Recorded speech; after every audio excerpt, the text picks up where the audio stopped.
everybody. Tonight is May 17th, 2018. We're at the Upper Dublin School District Operations Committee meeting. We're in the high school Cardinal Room, and I will call this meeting to order.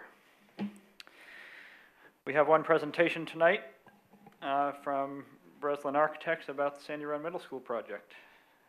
Whenever you're ready, Robin. Good evening, everybody. I'll do the first slide. I'll do the first slide. Okay. So, yeah, thanks for pulling that up. As we talk about this project, we did have several guiding principles for success. The first, most important, of course, is the educational program for middle-level learners. We understand that this building will be...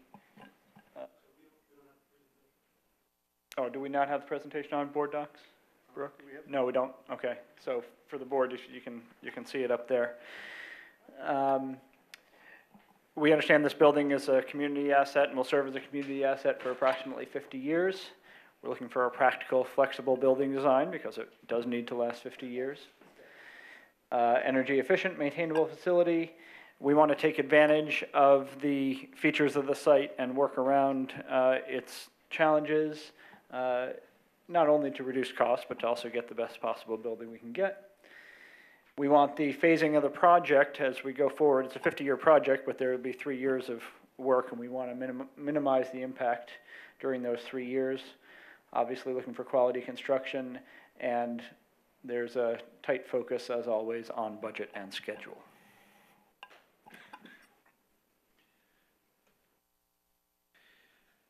So tonight's meeting is basically to review the schematic design, hopefully approve the schematic design so that we can then move into the design development phase. And we're racing a little bit against the clock because the teachers are getting ready to go away for the summer. So we have up until June 19th to get a bunch of drawings ready for meetings. So what I'd like to do is just kind of reiterate where we've been and then show you where we are. So at the beginning of the project, we looked at really 5 different schemes. Some of them had minor variations. As we kind of progressed into the design and the courtyard design was accepted, which was option 2, we looked at simplifying the building in option 3, 3A, and 3B. Right now, I'd say typically we would call this 3C, but I'm just going to call it the proposed schematic design because now we believe we have all the pieces in the right place and we think we have things sized properly. So here's the site plan of the proposed schematic design. There's a, oh, I forgot this doesn't work. Yeah, the mouse. There's a, the entrance to the building is here, and there's a concrete sidewalk that comes out here that separates the bus loading from the parent drop-off, which is down here at the front door. The parents can come up and then just leave the site. The buses would come up the driveway, come in and park, and then they would all leave and come back out down to Twining Road.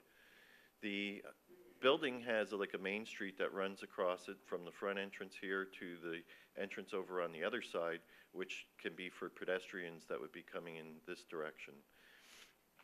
As you know from the past, we have all the common use facilities on this side, and then we have a courtyard, and then we have a 3-story classroom wing on the other side that steps down the hill. So you enter on the middle level, and you can go up a floor in the classroom wing or down a floor to grade. There would be the existing baseball field is still here. We are looking to improve it with some drainage. There's a softball field over here, and the existing football field is here, although we think we might be able to widen it to get it to be more of a multi-purpose field so it could be soccer and football.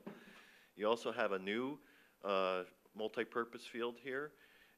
As we met with staff, it was asked for to be a 50-yard wide field so that they could play lacrosse and other sports on it. So we were able to work that with the parking together to make sure that it fit. And then the basketball court that's currently over here, it's a memorial court, could be relocated to this location at the end of this smaller parking lot. Shipping and receiving occurs here, and this has all been designed so that the trucks can get in and out. With regard to some of the other features on the site plan, we have the building set up primarily in an east-west axis so that it takes advantage of the efficiency of the sun. We're taking advantages of the views down to the creek. And here's the floor plan. I'll blow it up a little, I'll enlarge it so you can see, so we can kind of focus in on the different areas. The one thing that changed recently was we've agreed to do basically we've taken the auxiliary gym and made it a full gym at this point. The auxiliary gym, when we presented it to the community, it was criticized because the basketball court was not wide enough or long enough. They would like an 84-foot by 50-foot court, and the previous sizes did not support that. This gym does, so it's a little bit bigger, but it came with the caveat that we would take it as an alternate bid.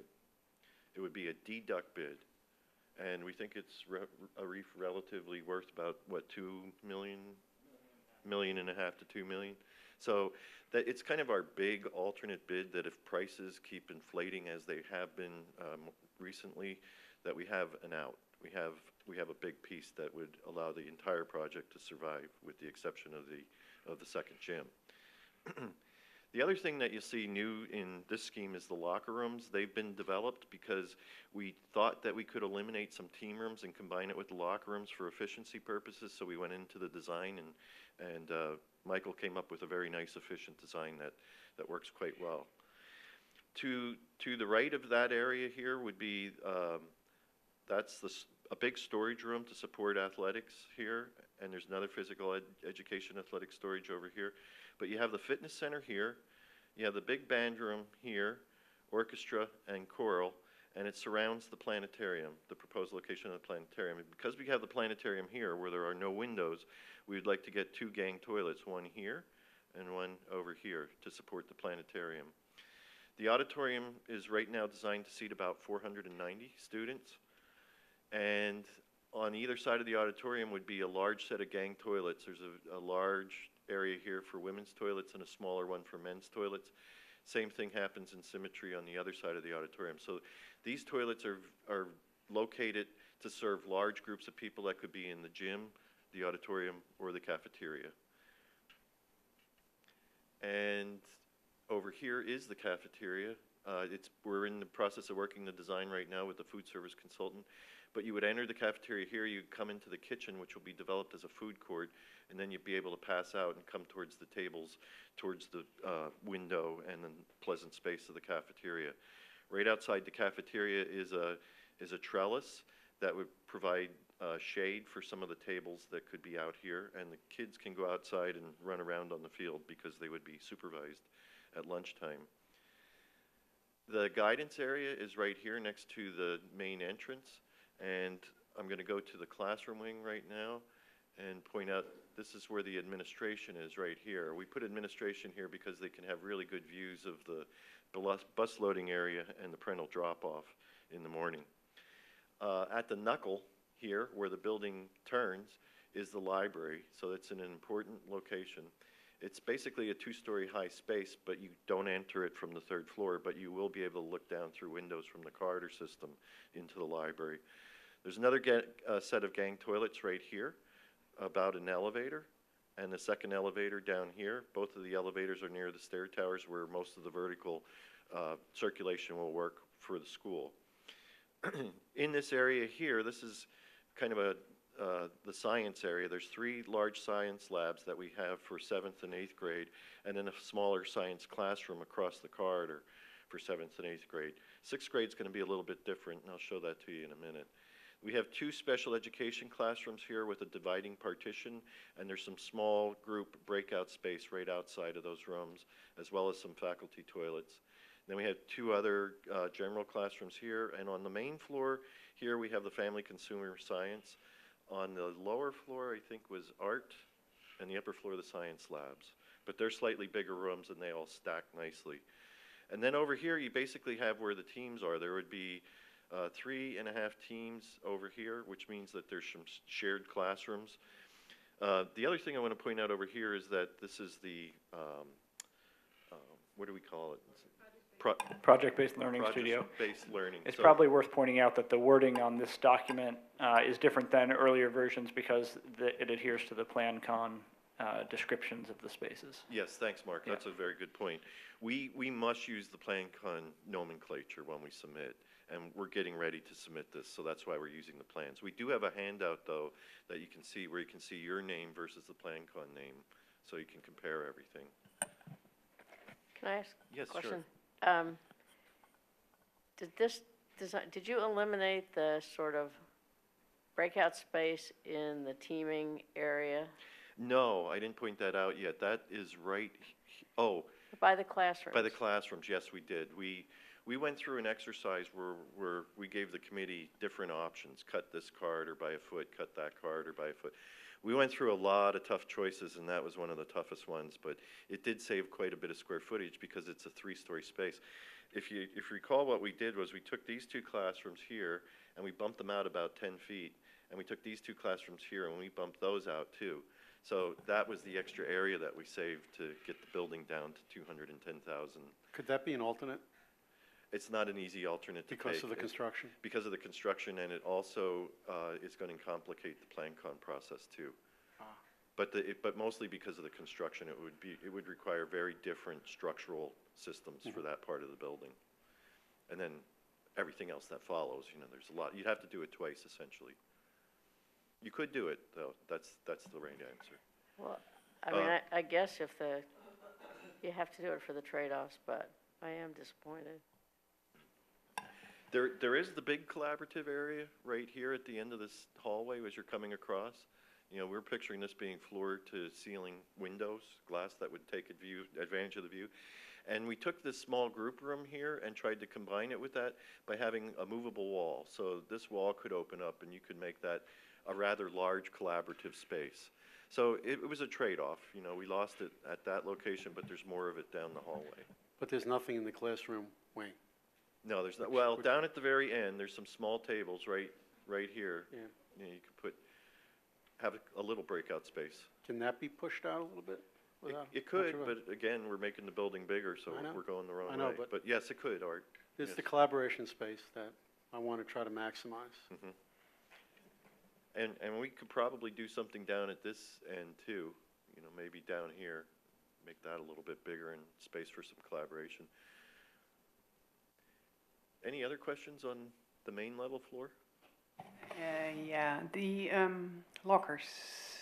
Could we somehow maintain a wider space in the hallway by taking out the lockers and be creative about locker locations? I think you could, as from an architect standpoint, yes, you could probably gain 1.5 feet on either side of the corridor. That could either go into the classrooms or into the corridor space.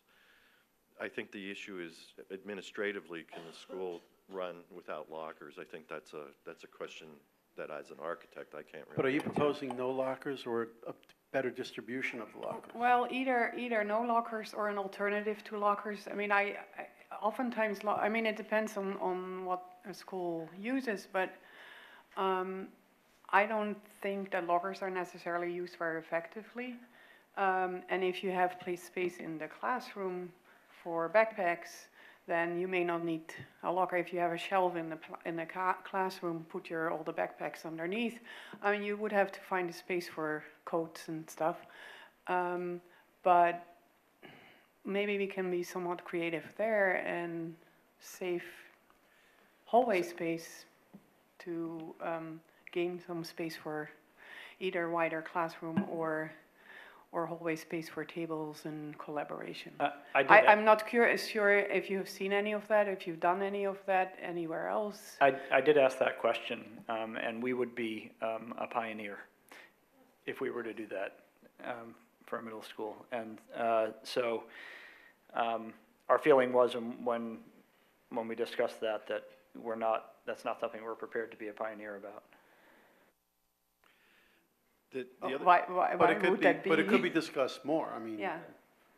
I could discuss more.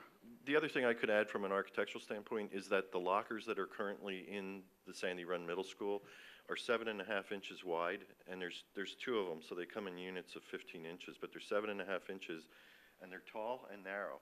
Very difficult, once you get your jacket in there, to fit anything else in. And maybe you have the smaller thing for the books above, but some of the students are so short in middle school they can't reach it. So the lockers that we've been putting in middle schools more recently are wider. They're either 14 inches or 18 inches wide, and they're double height. There's one about this high, and there's another one under it. So you can have tall lockers and shorter lockers. But they're much more effective lockers, and they're utilized much more effectively than the type you have now. So now this is the upper floor, and it's a repeat. It's a stack of everything that's down below it. The toilets are stacked for economical reasons, but just about everything else is stacked too.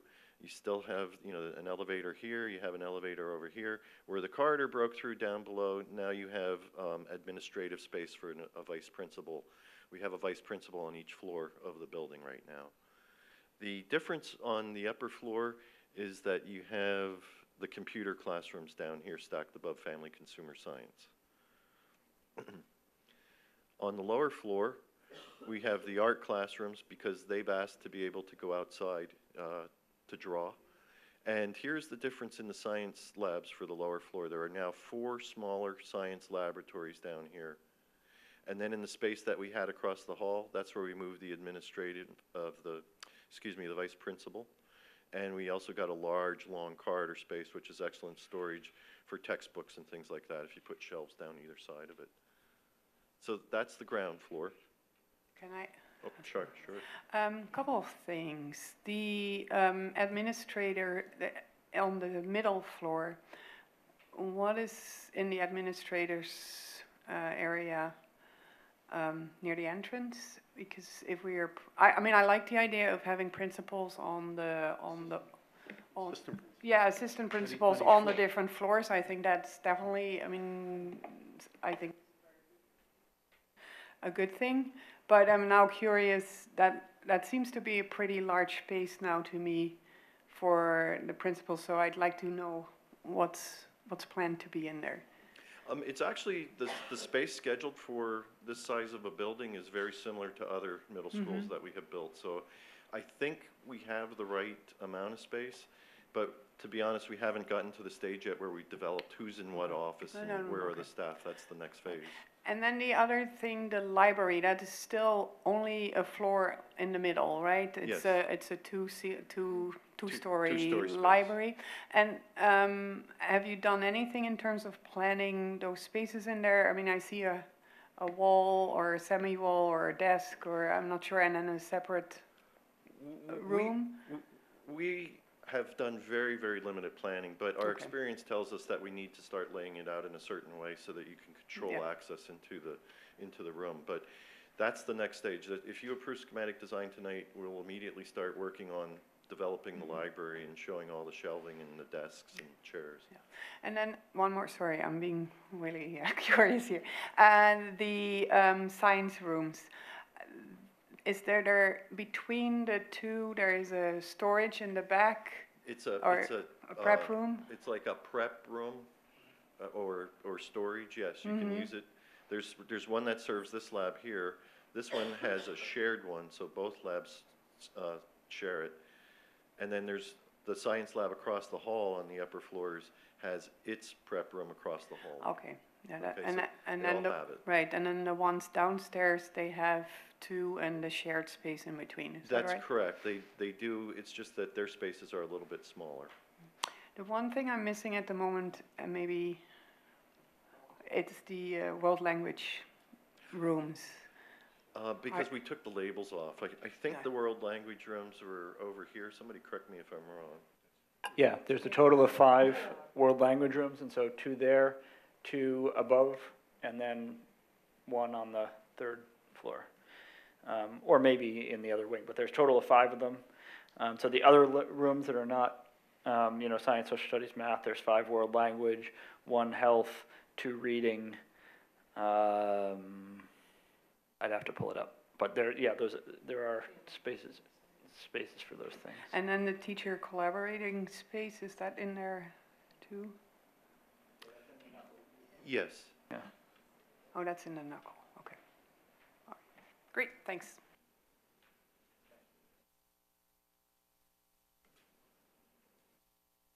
This is simply a section through the site. I believe you may have seen this before.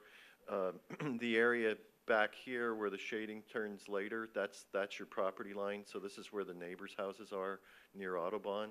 And you come down a bank, and then here's your driveway now. So this is now showing our new proposed building sitting on the site. It's a little hard to see here, but there's a dotted red line that comes along here, and that is the existing grade. It's a little bit easier to see now with this being a little bit bigger, but you can see as it comes down here, we're really following the grade down the hill to do this efficiently. Here's the square footage of the building. It's 210,388 square feet. And we got there by making some painful cuts, but we got there. We were up quite a bit higher than this when we began. There's two mechanical areas that could be up on the roof that constitute about 7,000 square feet. It happens that I believe that those areas could be economically roofed over because they're between two higher masses of the cafeteria and the auditorium, or the gym and the auditorium. So if you take the roof right across and you do unfinished space in there, it's excellent mechanical spaces for units, and it will make the life of your mechanical units last much longer by not being outside. So we're recommending that you do that space. We're just not counting it in with the regular square footage because it's not the same as the regular square footage. It would be much less space, much less dollars to build per square foot. So we have that itemized at 7,600 or almost 7,700 square feet of mechanical space. So the total building gets up around 218,000, but it's just not. It's not fair to say that this building is sized at 218,000 square feet, if you follow me. This is simply the stage that we're at now as part of your PlanCon B submission. These are the PlanCon B drawings right here that I have in my hand, and there's a set of PlanCon A forms that go with it. So typically we would send these to Harrisburg after you approve it. This drawing here happens to be what we call the scheduled area drawing, and we go in with a blue pen and we highlight all the areas that are calculated that constitute the area of that room. So the library has a square footage. You can see how we measured it, what's included. The gym has a square footage, art classrooms. We followed all PD's rules, and we must submit this so that they can check it. And then we have the actual PlanCon A forms that Arif is going to talk to you about. Thank you, Robin. So one of the guiding principles, the last guiding principle was budget and schedule, but it should be one of the most important guiding principles, and I get to talk about that.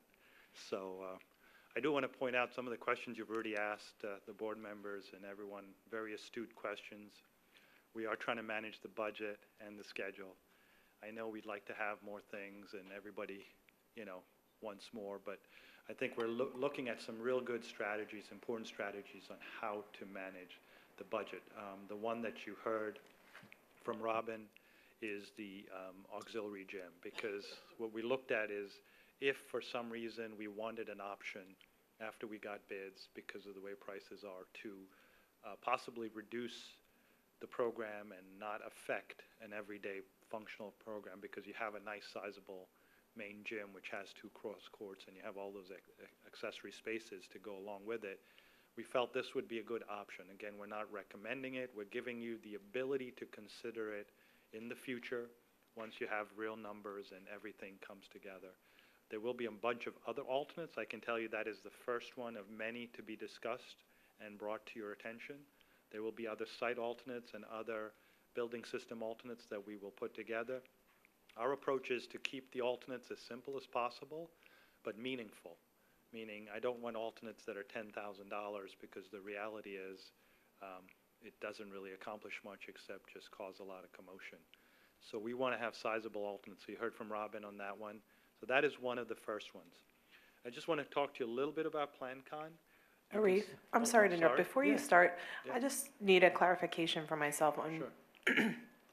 when we are talking about approving a schematic design, Yep. how much of what we just saw or what we will see going forward can be altered and changed, or are we fully locking what are we locking ourselves into, I guess is my question, because so far we've seen a lot on paper in terms of the design, but once we submit it, I'm curious as to how far locked in we are and So- where we have adjustment room. That's an excellent question, so thank you. So really, the way a project proceeds is if you approve schematic design, you then get into what's called design development.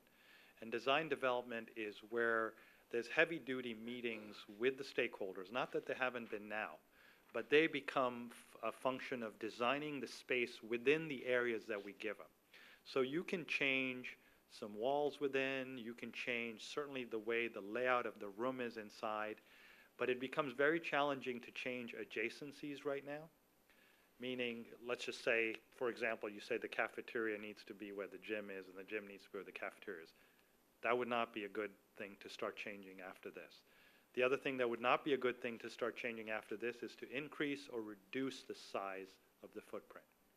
The other thing that would not be good to start is, it's very important, and you'll see from the timeline, I just said budget and schedule, I'll show you some timeline milestones.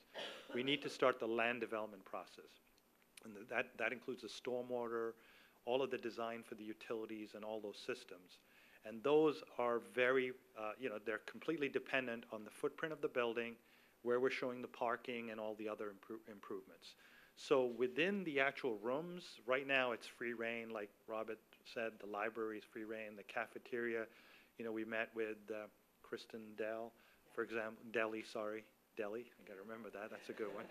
Kristen Deli for food service. And so, she wants to revamp the way the cooking area is completely, and that's completely open. If we decided the library, we didn't want as many windows, whatever that is, all of those are open. Classrooms, how we want the shelving, where we want the marker boards, how we want the technology to interact, all of that is open. So really what you're approving today is the general footprint, the site restraints, and the general configuration and placement of spaces. Art had brought up, for example, the big one that was just brought up today is the collaboration space. We will not be able to go back and start pulling that out. If we decide one of the classroom walls wants to be a folding wall every so often, that was brought up at a meeting today, that is something that can be done. All of those things, you have to have a purpose for them, because I always say, people make decisions, sometimes people come to me and say, okay, well, design this building so it can accept another floor. And I'm like, okay, but you're gonna pay for it, so you better have a real purpose to doing it, otherwise you've paid for something that you wouldn't use. So folding walls, if you're gonna use them, good idea, but I go to schools all the time and it's not been opened in 10 years. Or it was open and never closed in 10 years, whichever the case is. So either you want the room open or you want the room closed. So those are going to be some of the decisions we'll make, but they all will have a cost impact, and that's our job, is to just make sure everybody understands that every line on that drawing translates to some kind of a cost. Does that help? Okay. So the discussion we just had about the potential of expanding some of those corners is not really a discussion. If you give us direction today, and you also understand that there's a budget impact with it, I'm more than happy to do that, and I'm sure we'll be more than happy to make that change. But, well, I can give you an idea if you tell me how much you want. Well, what's the estimated cost? So you pointed out, you were very astute, Joan, about the the collaboration space. So that, not only was it square footage, but the entire wall of the building was bumped out there. You had a cantilever section of the buildings on both sides, and the purpose of it was to provide that extra, what was it, 15 square feet inside, 10 square feet of space. I think the discussion on the locker rooms, I think that can continue, Art. If we decide in a month from now that we don't want lockers, I think we can use that space one place and just get rid of the lockers. That'll save money, so it's a good idea, but you better make sure that's what you want, because if you start adding them later, it's going to be a real problem. But to answer your question, Art, yes, if we need to change something or would like to change something, it would be good to get direction. We've been talking about this for a while, so we need that direction, because we can't, I'll show you the schedule, we can't start adjusting the building design afterwards, or we'll be taking steps back. So if that's important, it'd be good to have some discussion today and try to get consensus on whether that's something we want to do, Mark, right? Okay. So this is just the transmittal sheet for PlanCon, and what it shows you is just all of the stuff that goes. Now, also for your information, PlanCon is still currently on moratorium. Brenda and I think all of you are hoping that that opens up soon, but we're going to follow the procedures because these guys have not come up with a new procedure yet.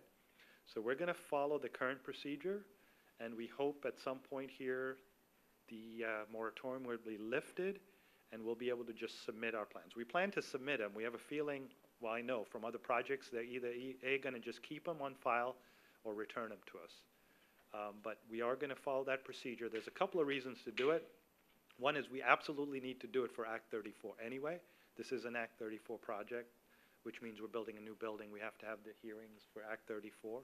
So PlanCon, you have to do that anyway to reach those Act 34 numbers. So you got to do that anyway. The other reason is we're following the current requirements, and I don't think anybody can fault you for doing that. And the last reason is we hope they open up and we can get our bit of reimbursement that we're due for the project. So that's the sheet. I'm not going to go through it in detail, but you can see what you'll also be approving today is the district-wide facility study that we had talked about almost a year ago. We actually went and looked at it. It was June 17th, 2017, so close to a year ago. So you're approving that. That's a requirement. You'll be approving the plans that we just talked about, that Amy just asked about.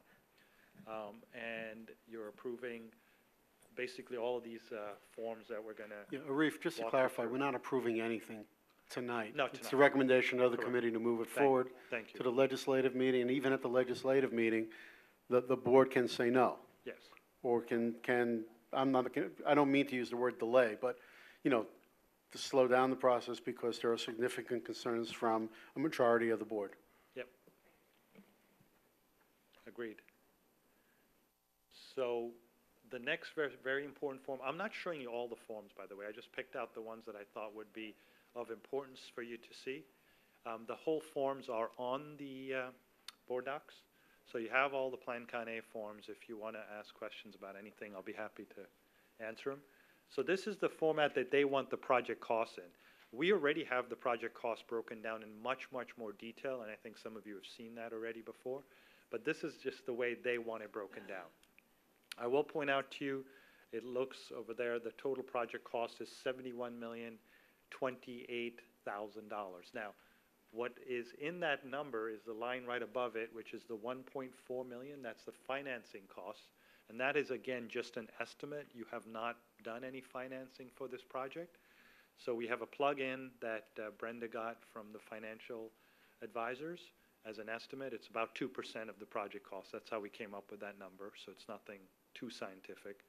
So that is money, of course, that's not used for the project. So the project right now is 71,028 less 1.4, which is about 69.6, which is the number for the project itself, okay?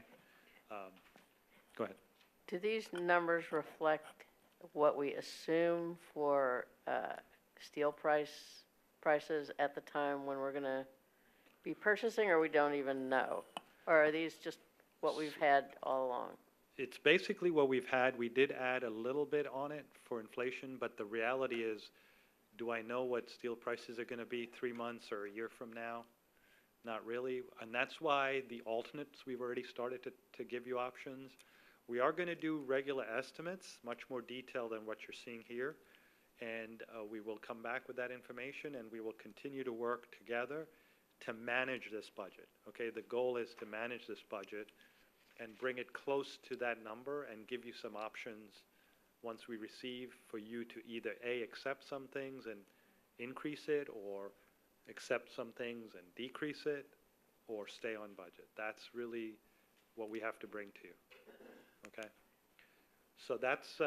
Arif, we go, right now, if we follow the timelines, when do we go out to bid? It's coming to that. I'll put it right up there Just a for you segue. in a couple of minutes, but we're looking at March of next year. Right. So you can't see this, unfortunately, I apologize, but this is like the way they want the room schedule. So the data sheets that we've been giving you where the rooms are, They want them all put in these different forms. So I'm not even gonna spend a lot of time on it, but it's just resorted, and there'll be a summary sheet here that'll kind of put it in perspective. So you put all the different rooms in the different categories, and they have sheets assigned.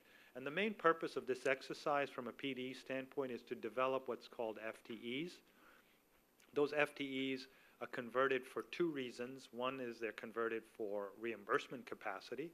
The second is they're converted to rated pupil capacity, and that then translates to an Act 34 cost, which tells you how much you're theoretically allowed to build for a middle school. Right now, our preliminary analysis is that we are within those restraints that are required by PDE.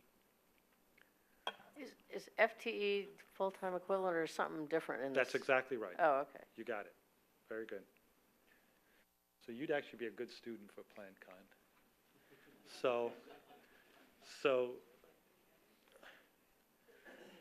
here's the sheet that I was just referring to. So the Breslins, Gwen was very kind to put this together. So on the left is our program with the room names that we're accustomed to see.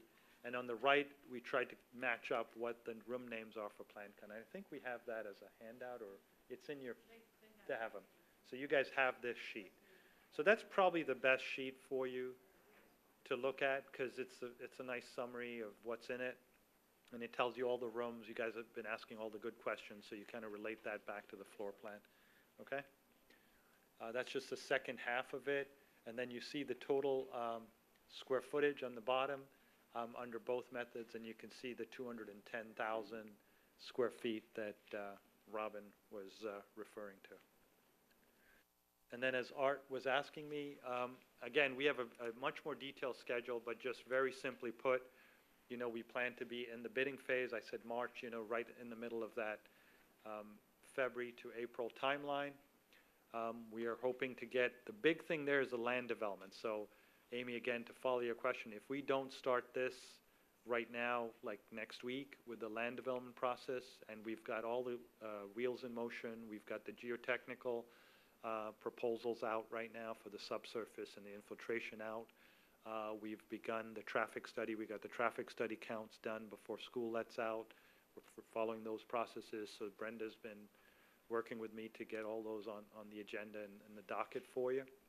And then the goal would be so we can start the new construction in that summer of next year. We also have the temporary modulars to do in that summer. We're working on that currently also. Arif, generally speaking, Oh, sorry, Amy had the question. So the schematics have to be approved before the land development can begin? Yeah, because the footprint of the building, if we start changing that, we can't start submitting and doing design for stormwater and then resubmit something and then change it. Even if it's minor, I'm just trying to clarify. Oh, no, minor things are fine. Like, I mean, if we decide, you know, curbing, you know, a little bit of the swing of the road, but the general masses of where everything is and the It's quantities. just the footprint, not Yeah. if we change something internal to the building. Yeah, so, okay, let's use the example that you guys were talking about, the collaboration space, say bumping that out. Let's just be honest, if that bumps out at some point, we have to, you know, do a revision on the land development, I don't think that's the end of the world, but, you know, we'd like to limit how many of those you do. You agree? Yes, I do. typically when you do this process, is the land development usually approved after the bids? Well, you can see, I've set that up so that we haven't come up with the exact dates yet, Art, but the intent would be that we wouldn't approve the bids, approve the construction contracts until we had the land development. So you kind of do it in the same period, because the bidding process is maybe 7 weeks. So you are at a point in the land development where you feel comfortable you're going to get it and have all the approvals, but I would not make you sign contracts or recommend you sign contracts until we had. Yeah, so if land development, the outcome of land development is they're asking for something that we did not originally include in the bidding process. Yeah, but at that point, if we don't know all the things that we need to do, then we're not. For gonna land be- development? Then we're not gonna be going out to bid. We'll know by then, Okay.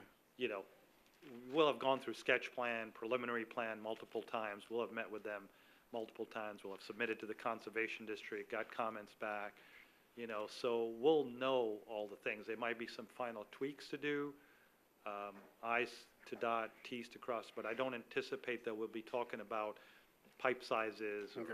you know, things But the like that. Conservation District, is that generally the last? That is excellent point, yes. So that's all included in there. If you look at my actual detailed site, you know, the approval schedule, it has the NPDS permit requirements. We have 2 or 3 submissions planned for them with the Conservation District, the Montgomery County Conservation District. Can you explain what they do? Their primary focus is stormwater Right, that's the and biggie. management of site disturbance and how you manage the site disturbance so you do not pollute the streams. And they're called the Conservation District. Yes. And they're part of, They've been given their responsibilities through the Department of Environmental Protection okay, part of Um, DEP. for what's called the NPDS permit, the National Pollution Discharge Elimination System permit. You didn't think I knew that, did you? And so their responsibilities are to manage that. The Conservation District here, some cases, the Conservation Districts don't have the authority to issue the permit. The Conservation District in Montgomery County has the authorization to issue the actual permit. The Conservation District works with us or the township and us? They're independent of both of. No, I know that, but would they be coming back just to us? No, they come back to the comments for us, but the township's approvals would be contingent upon getting that. That would be one of the township's prerequisites or conditions. For final land development? Final land development approval, yeah. Very good questions. So that's kind of the thing, and the, you know, the next steps we've talked about, that we're going to continue the design development. We've hit those 4 items, I think, through all the questions, so I'm not going to repeat them, Mark. But I think at this point, I think that's it, right? Do we have anything else? Oh, there's one more, sorry. Okay. I just wanted to mention that this afternoon, Gwen did 2 presentations to the students and to the teachers of Sandy Run Middle School. And the student meeting was fun, and we asked them for ideas of input of what should go in the school, and I just wanted to read a couple of them to you. They'd like an aquarium, a petting zoo, a concrete explosion lab, a gaming room, a food truck lunch, a greenhouse, a relaxation room, a foam pit, paintball, swimming pool, and levitation pads. To be fair, there were also some other less extravagant ideas. But it was fun. It was a good experience. So, Okay, so, yeah, thank you for the presentation. So now, questions from the committee first. Yeah, first, is it possible to get the directors copies of the sketch plan and the schedule? And other important, you know, PowerPoint, Yes, I think it'll be posted today or tomorrow morning. But that schedule is the same schedule that we've seen previously. So is is getting the PowerPoint adequate, well, Stan, or do you you know, want and the floor the plans? sketch plan of the schools. I mean, gosh, I beg your pardon? What we just saw? Yeah, oh, yeah. Okay, so we can get The thing up there, I could barely see it. I mean, gosh, you should have a TV right there so we can, you know, we can at least see it. We can get 11 by 17s made, I think, of the site plan and floor plan, maybe, Brenda, and distribute them. Is that what would be helpful? Stan? Yeah, it seems Tisha, she would love to have that and look at it and, you know, mark it up. I mean, gosh, she was doing good. I agree with you completely, but just so you're aware, this is the second time we're showing you almost the same thing. And the last time we did give you the full plans, so it's We hardly. have it in board docs. It's hardly changed. I'm not saying we won't give it to you, but I'm just pointing out it's very, very similar to what you've seen before. It hasn't changed that much, Stan. I'd be happy with a PowerPoint, because you can blow it up on your computer screen. Yeah, I do have a full set of plans here that I was planning to leave. Eve. It's just one set, but We can get I think 11 by 17 will be good, Stan, I think? Okay. To be clear, for those, the things that have changed since you last looked at it are the size of the auxiliary gym and the seating, the locker rooms, I don't recall whether the last printed version you had these version of the science labs, but I think it did. No. Or the push-out may have still been in there. And that may be it since the last thing we saw. It's very similar. Maybe I missed it, but is there like a snack bar or something like that, at the concession stand over there? Yes. Yeah, because I was like thinking if there's like a big tournament, basketball tournament, that they're gonna provide food, they would have to go all the way across to the cafeteria to get, if they were doing a fundraising effort. Show you where it is. We can answer. Yeah, any of I'm these looking at it questions. right now. Yeah, we Mark. can, It's oops. symmetrical. There's Student store. a concession area on the one corner and the student bookstore on the other corner by the cafeteria. Okay, Okay. right there. So here's there's the concession stand, right there, and down here is the bookstore. School store, sorry. Anything else, Dan?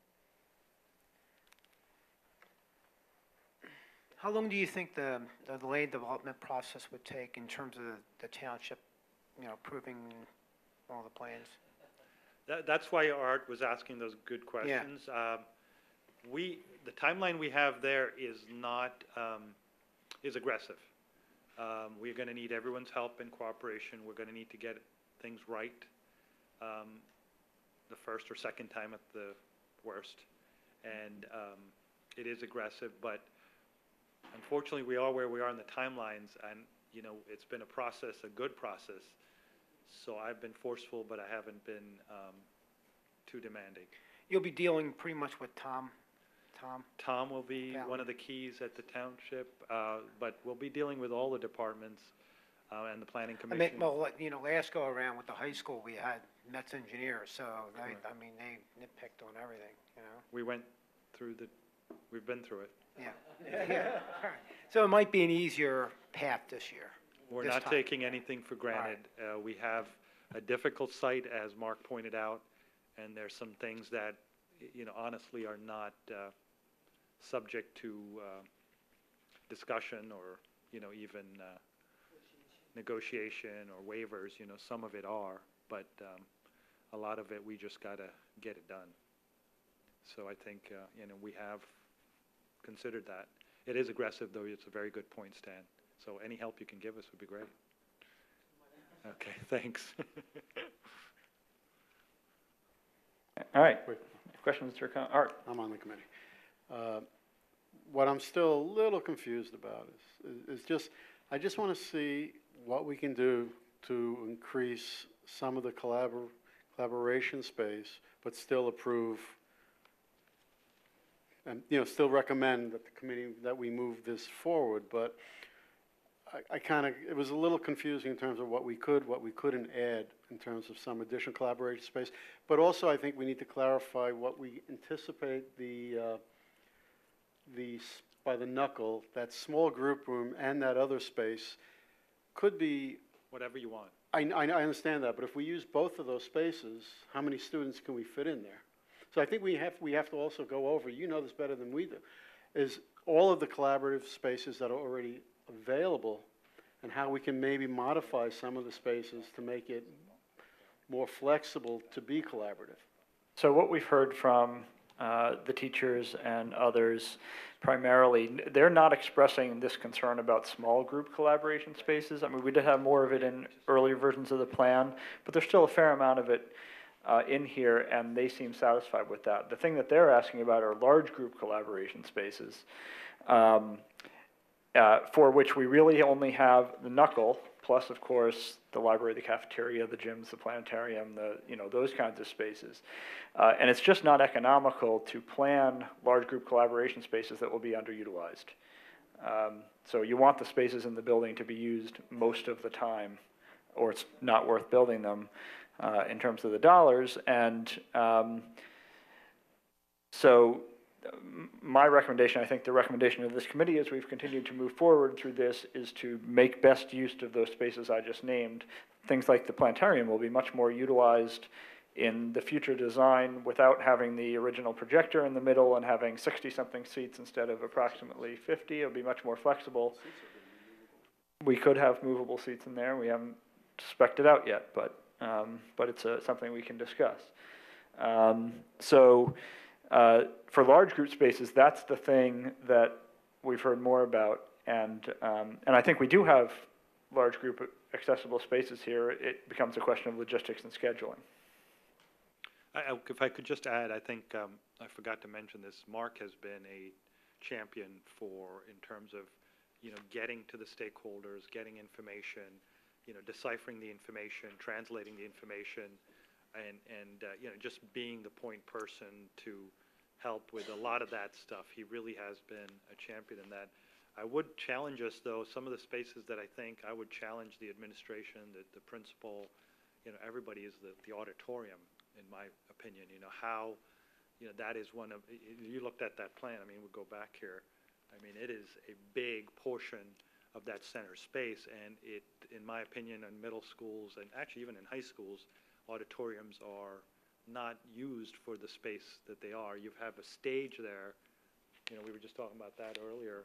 How can we capitalize on the stage during the day? It's a huge stage. How do we use those type of spaces? So, if you want more spaces, Art, in terms of collaboration at the end of those hallways, I think Robin had pointed that out, or someone did, I think. Like here, expanding this out here to provide that, cut that, increase that corner, do that, maybe those could be considered if that's a critical priority for the board.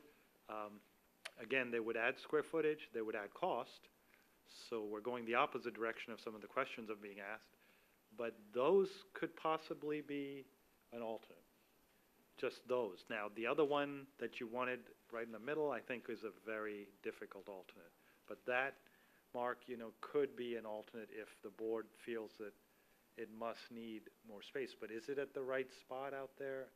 I don't know. This one here feels better. It's a bad spot. There's a couple reasons why it's a bad spot. One is, in terms of sight lines, Right. it's potentially hidden around the corner if you expand it in the direction that Arish just gestured with the mouse. It's also, further away. One of the reasons to have something there, architecturally speaking, help me here, Robin, is that you kind of want that to be a destination. You want it to not be a dead end of a hallway. So you want there to be something there. But it's not necessarily a frequently used, yeah. Yeah, I would agree with that, Mark. It's always nice to have something at the end of the hallway, especially a window. But it's always nice to have some furniture in a little alcove in front of it, too, if you can. But again, we're not hearing much concern or complaint. And, that collaboration space at the knuckle is not far. It's not right in front of the classrooms, but it's not far from the classrooms. This is all much more compact than the existing space. Go ahead.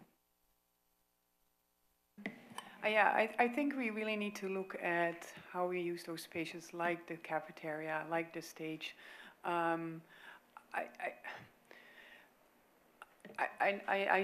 definitely keep hearing the requirement for the request for larger space where say an English class and a social studies class can gather together. I think making creative use of the space that we have, I think is going to be really, really key. And I was wondering, who were the people who have so far looked at this plan? Because that is the piece that's not entirely clear to me. Everybody. It probably will be a big list, but I hear that today the students were involved, but I feel very rushed at the moment, and maybe that is just because some people have been very involved in it and some of us not as much, and I feel at the moment, I was not under the impression that today we were going to make some major decision, and that sits uneasy with me. I apologize for that, but yes, the plan is largely, as we've seen before, with minor tweaks. There's minor tweaks from our point of view, every week. From Michael's point of view, probably every day. There has been opportunity to comment. Just about everybody, probably everybody who is a stakeholder has had at least an opportunity to participate, some more times than others. Today there was an open meeting for all of the teachers at Sandy Run. In the past, teacher leaders have had multiple opportunities to comment. It's hard to answer the question who's had an opportunity, but it's been in front of a lot of people. Mark, we actually had a full teacher input meeting. We had a community meeting at Sandy Run. We had a meeting with the township. We've had, and all of them have pretty much seen this plan. The only main adjustment has been we got rid of what Joan pointed out, which was the collaboration space and the gym adjustment and a few other things. So we've had input from a lot of people.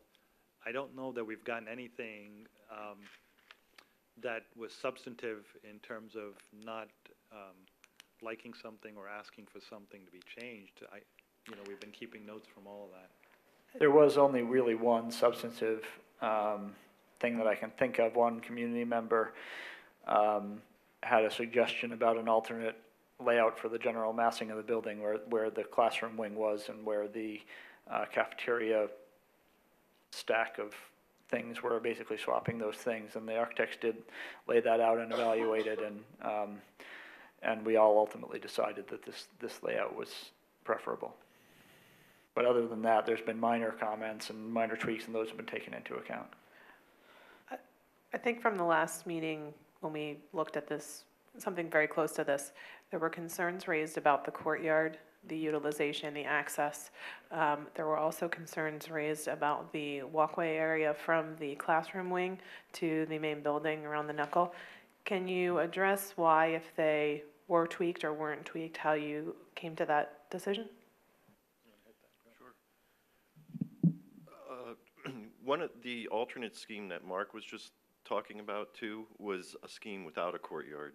We were looking at could we find efficiencies and eliminate some of the retaining walls that are required to make the courtyard.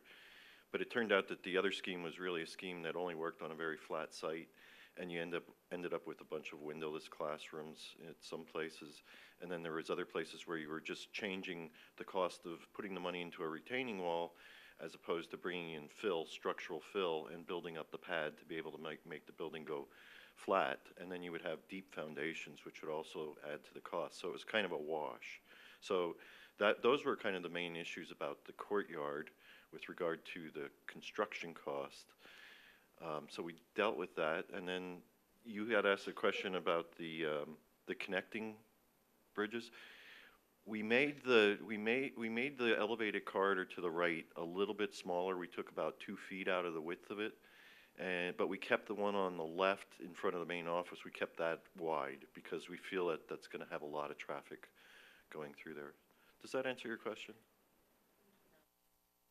I think some of the concerns were around the safety and security of the open courtyard. There were some concerns about visibility of potential students underneath the walkways and the security around just the walkway in general and how that will be managed. So I think to me those were some of the other aspects. I can answer some of that if I missed something. We could put a fence at the bottom of the courtyard underneath the elevated corridor if we chose to do that, or even close it in. I'm not all that compelled by that argument. That the building does have a safety perimeter, as any building does. You're just moving it to another location if you build that in. We have spaces in the existing building, for example, right in the front. As you walk up to the front door, there's that recessed courtyard to your right that's essentially like this, and it's not necessarily visible. We don't have the problem of people hanging out there. If we did in the future, there will be cameras and other things, but if we did in the future, it is possible to fence that off. But the openness of it, to me, is very attractive, and I don't see a security issue either after hours or during hours that's meaningfully changed by closing it in.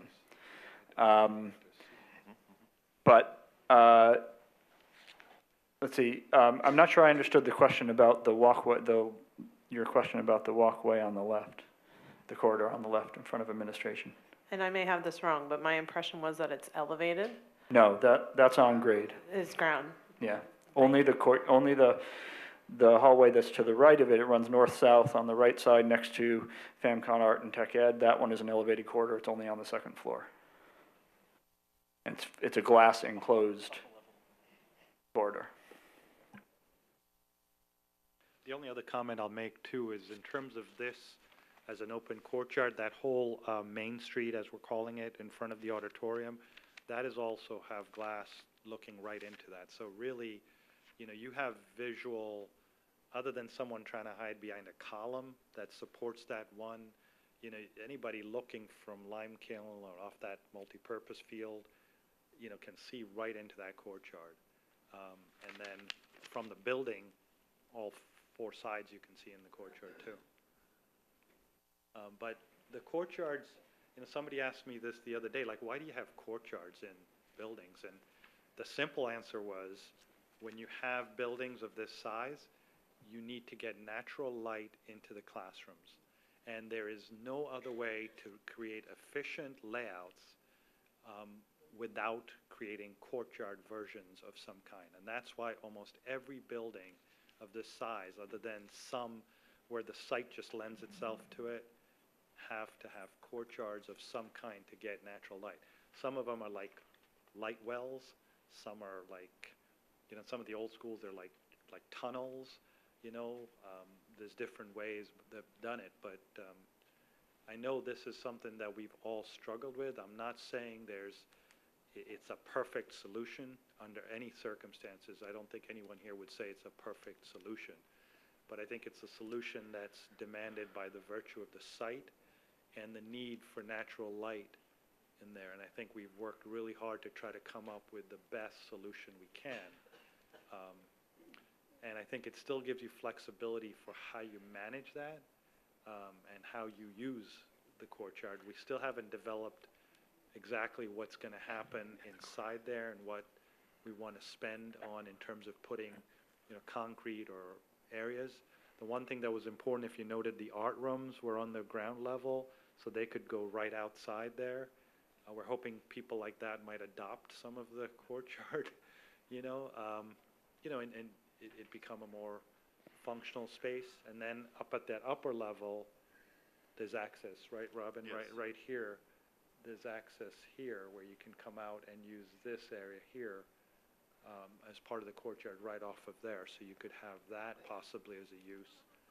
And then, like you said, the rest of it is, you know, hasn't been developed what it becomes, but it's basically sloping, you know, down across as the site slopes. I think one of the nice features of the courtyard is we've moved the steps, or whatever they're going to be called, Michael, to the side where the science Right classrooms here, are. This side. So I see most of the activity being on the other side, Yep. where there's no classrooms, and it's just glass. And the challenge is going to be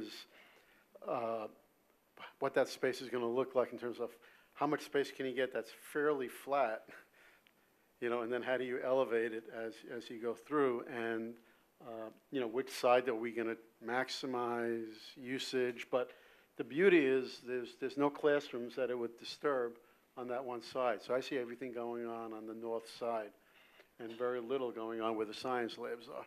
But it gives you a lot of space when the weather is nice, in terms of bringing groups outside and not disturbing. That's the challenge we have at the high school. If you bring out kids in the main courtyard, it's going to disturb the classrooms, because you have classrooms around the whole thing. So Yeah, this courtyard has classrooms on only one side, which is attractive. It's only 1 story high on the left end, so it's not a deep well like many courtyards are. And I should have pointed out, it is one of the spaces that can be a large group collaboration space as well in nice weather. And it's got, if you look at what they did here, so it's got the toilet rooms here. So as you start to get more natural, and even these rooms right here, these are the science labs where we're going to have more of a kind of a sciencey look, and the windows can be up higher in this versus the regular classrooms where the windows are lower. So I think that could be more of a techie, you know, look right here with these science labs, and then the art. Of course, by the time you get here, you can have, you know, whatever you want in terms of glass. That's definitely helpful. Can we go back to talking about the auditorium, because it was raised as a possibility? Can we talk about the number of seats we have, or the capacity at the PAC versus what we would have at Sandy Run today versus what we would have in the future?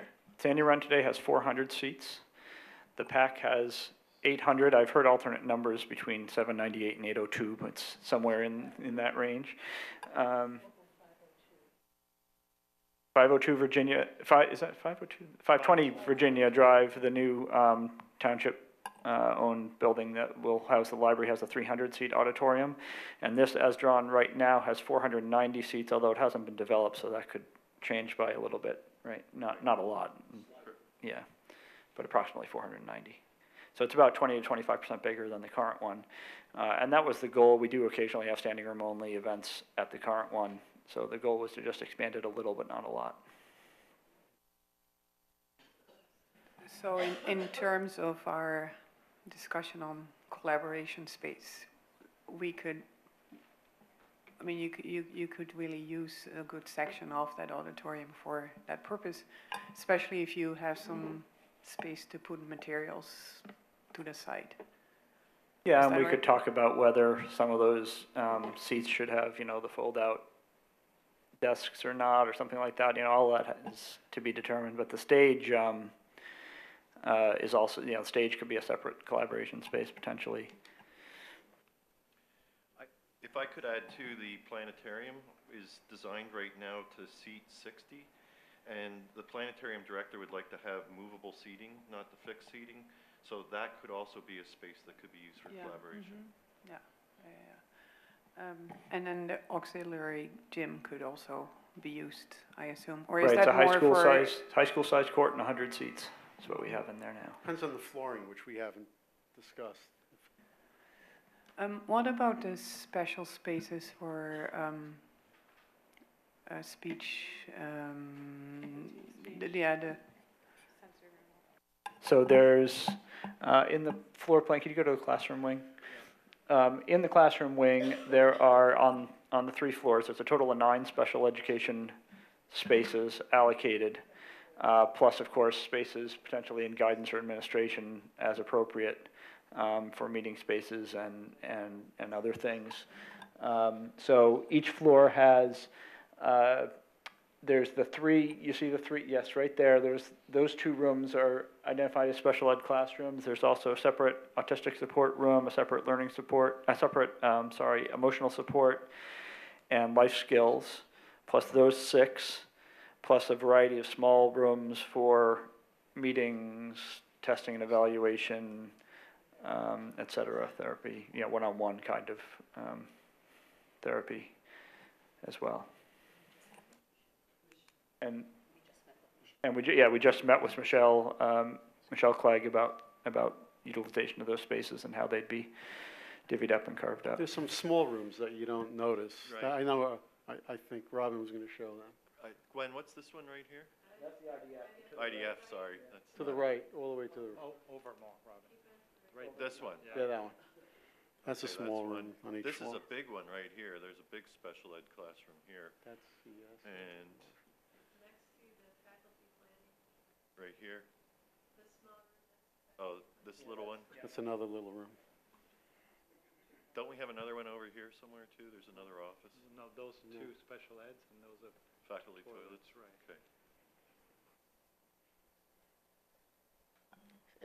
You ready for more? Yeah, there is one on that floor between the 2 classes. Okay. That's this one, Mark. No, the next, one of those 2. Okay.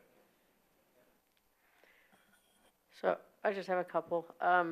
I know one of the concerns with the current middle school was good private areas in the guidance room. I presume you've talked with the people in guidance and that's taken care of. Right now, we're just trying to decide, are we going to put guidance over here? Or are we going to put guidance here? And then put administration over here? We laid it out kind of based on what we think your program is, but the next step is to really sit down with the people, the stakeholders, and design it and really locate all the offices, all the closets, mechanical rooms, et cetera. Yeah, those spaces in the plan show walls as though they're carved out offices, but none of that's been laid out yet. Right. Right.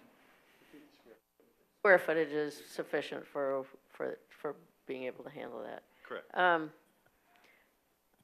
Just going back to those hallway collaboration spaces, because I guess, you know, that one in the corner is now or never. How much do people use those in the schools where they have them? You know, I know people are talking now about large group collaboration spaces, and I guess there's also, you know, breaking classrooms up into project teams. And maybe there's enough spaces in the classrooms or in the other spaces so that that's really not necessary. Well, we know that they use them at Nichmond because when we went back for the second tour, we saw them being utilized. I think it probably depends more on the school district as to how you encourage their use and how much use they get.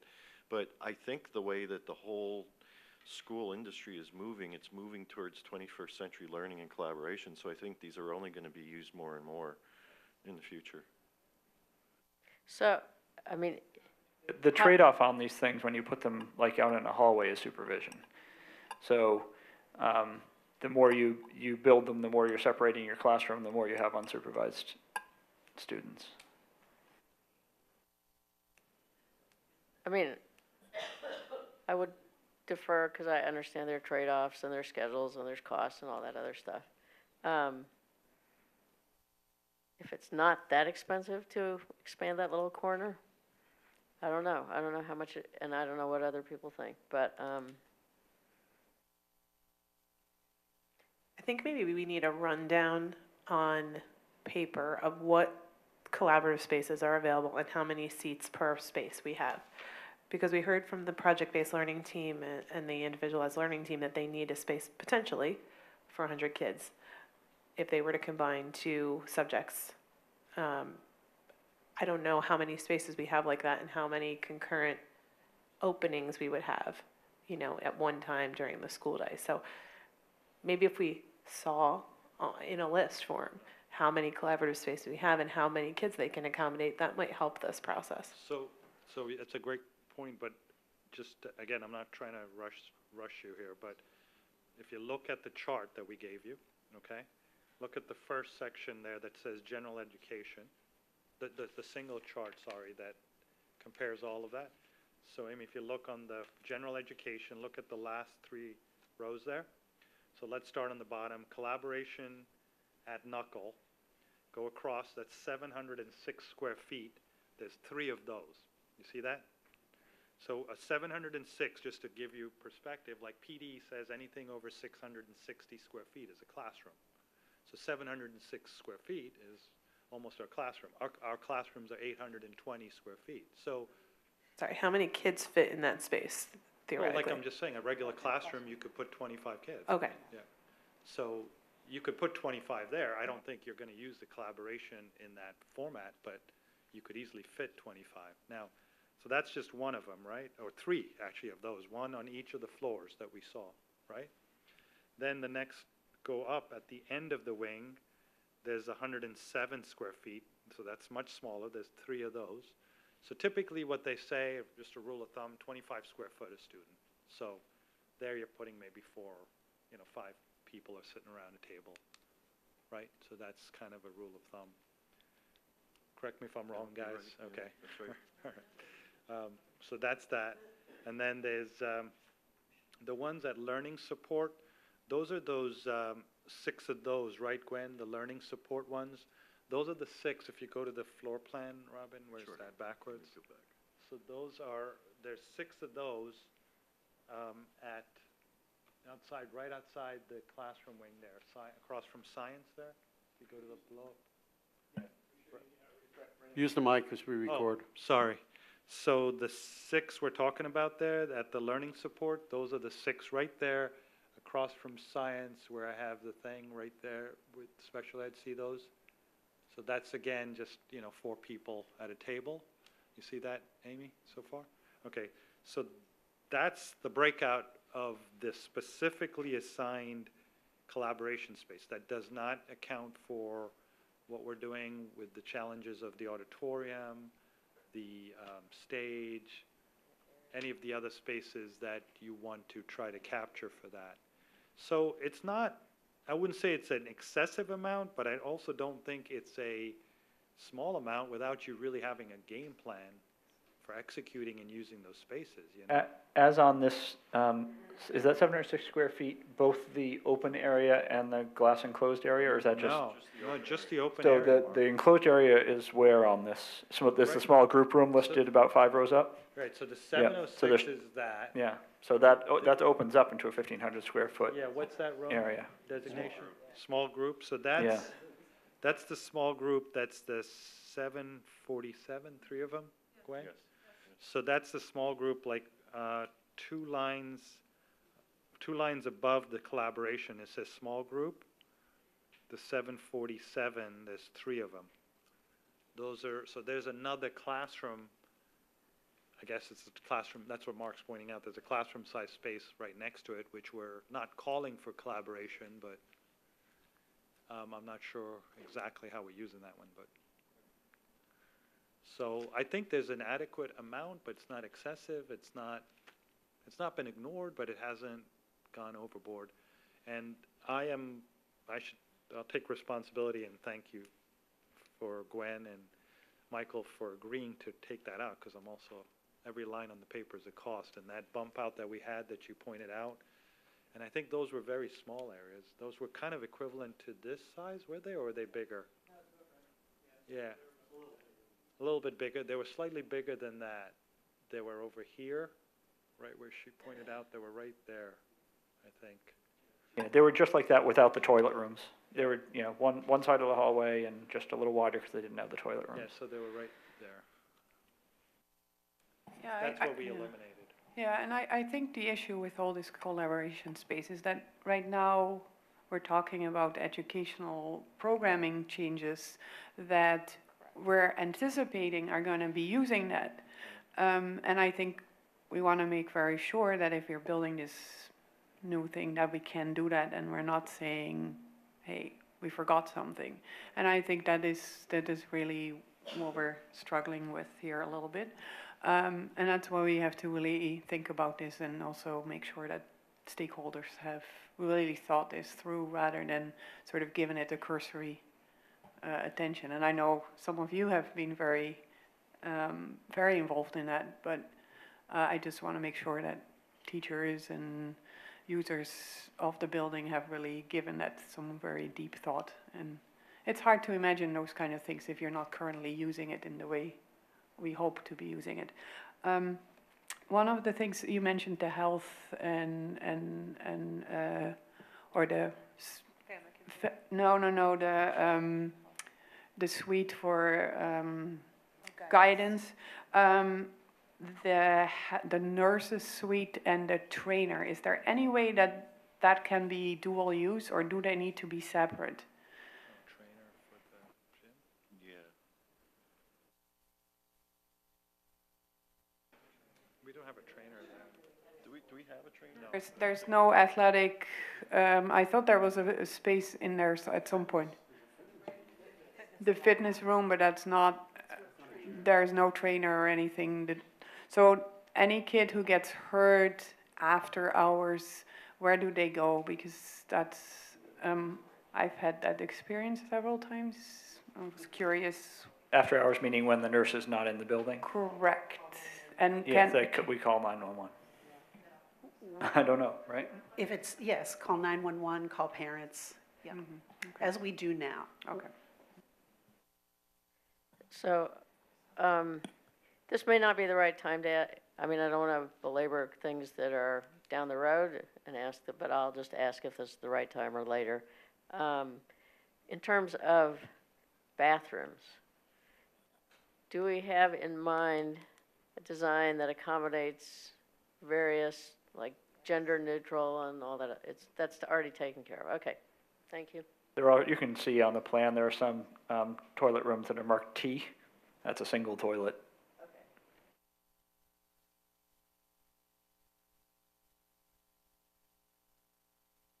Go ahead.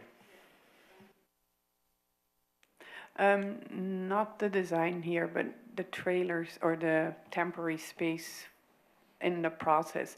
Is that included in your 71 million? Yes, the intent is that this is an all-inclusive cost. We're in the process right now of developing the plan For that, excuse me, for the modular and how that'll work with access into the school and the utilities. So we will be coming to you with that phasing plan soon. Again, I did not want temporary to drive permanent, so I'm letting the permanent solution develop, and then we're going to have to work the temporary around it. We have given it consideration. We already have a preliminary layout, but we need to develop it further, and we'll come to you with that. Yeah. Yeah, a little closer to the mic just for the future. Yeah. Sorry, we Yeah. will come to you with the phasing plan for the temporary modulars as we develop it, but this project cost is all-inclusive. Where in this list, I realize we're not talking about the interior of the building yet, but in terms of the overall cost, if we're talking about flexible spaces, much of what makes them flexible is the seating and the interior fixtures. Yep. Is that incorporated here in item C, the movable fixtures, or am I missing? Yes, That is it? yes. And do you believe that that number will accommodate those kinds of movable chairs, alternative style seating, standing desks, that sort of thing? So what happens with our, but I'll come to the mic in a minute. So right now we have a movable fixtures and equipment line item of 800,000 is what Amy's referring to. And the idea is when we design these, for example, the bleachers, all the library furniture, all of that, all the fixed science cabinetry, that is all in the $55 million number up above, okay? So the only thing in the 800,000 is the loose desks and chairs. So what you have to pretend, what I always tell people is imagine if you could take the building and shake it, and what falls out is not attached to the building, that would be coming out of the 800. Now, what we also do is we have a contingency, and once we get the bids, we then have, like, in this case, almost 2 years to buy that furniture. So we will then adjust those budgets also after we get bids, and we'll look at that. But 800,000 is not a small amount of money. It's not exorbitant either, but I think it's adequate to furnish the loose desks and chairs as long as we don't go overboard. I just wanted to make sure that it would accommodate the kinds of desks and chairs that are not the standard Yeah. traditional desks, given what we're attempting to do with our new type of learning. Yeah, like, I mean, you know, for example, they're showing some round tables in the cafeteria. Who knows if that's what we're going to wind up doing, but yeah, it would cover costs like that, yeah.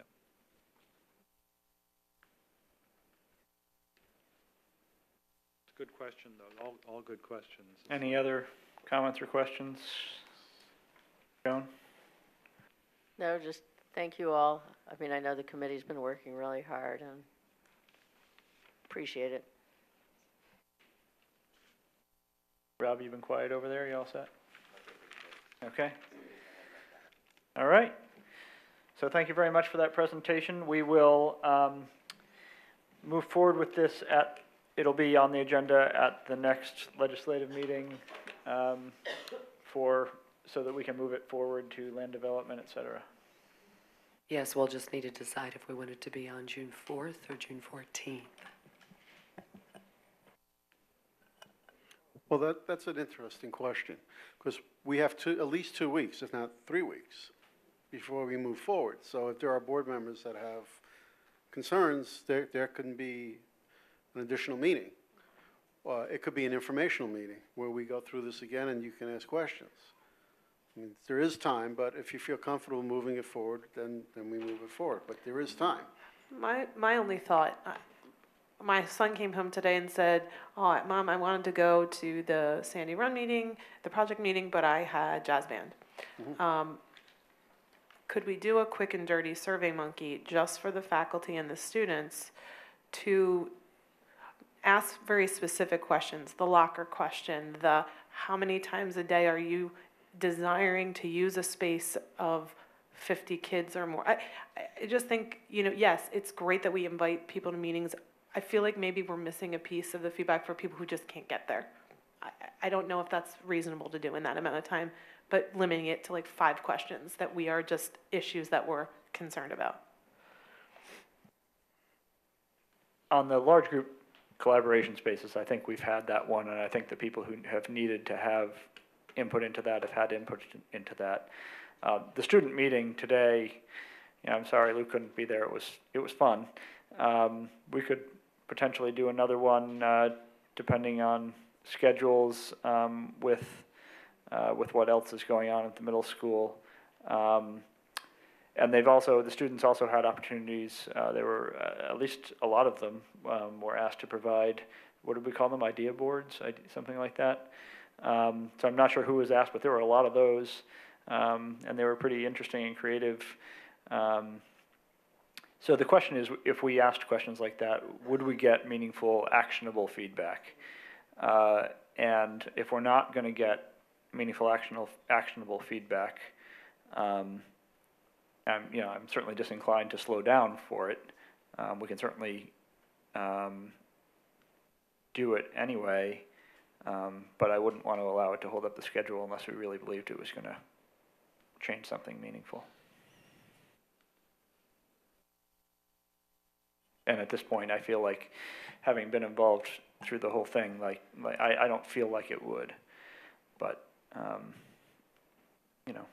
we could see what everyone else thinks. I think the June 4th gives us time. I mean, I think for members on the board to, if there are concerns, to try and get those addressed. I don't know if that would be my. Yeah, and of course, I assume there's going to continue to be tweaks between now and then, small ones, and lots of small ones. But if you have feedback or comments, send them to me. Yeah, we could have it on June 4th, and if we're not happy with it, put it back on the agenda for the June 14th meeting. So you could That's also then possible. really yeah. finalize it for the 14th. Why don't we try to make it for June 4th, because the schedule's tight as it is, and, even 10 days is, to get things going. Yep.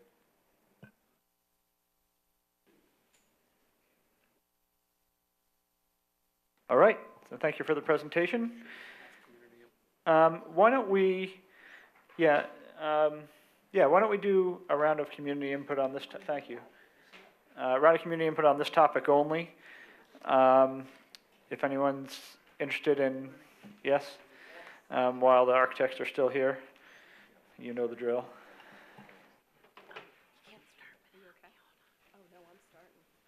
Get extra timing. You can't push that timer. I can wait. Hang on just Am a I second, waiting? Yeah. Jen, until Brooke is ready for you.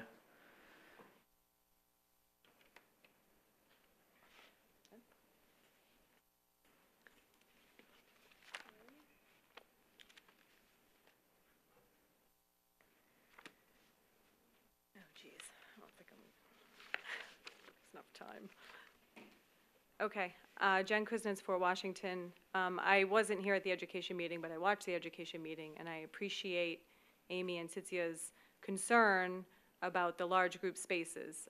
It seems like that's what the teachers want, and I guess my question is, why are we even bothering to pilot something like that if we're not looking to build a building that can provide that for the teachers? Like, why bother? I guess I'm just confused about it. This is 21st century teaching that we're talking about with these, this I-team and these projects, but we're not building a building that's 21st century building because we don't really have these large spaces. And I'm sorry, but if the cafeteria and the gym and the hallways are not proper spaces in the old building, why are they all of a sudden proper spaces in the new building as far as large group collaboration goes?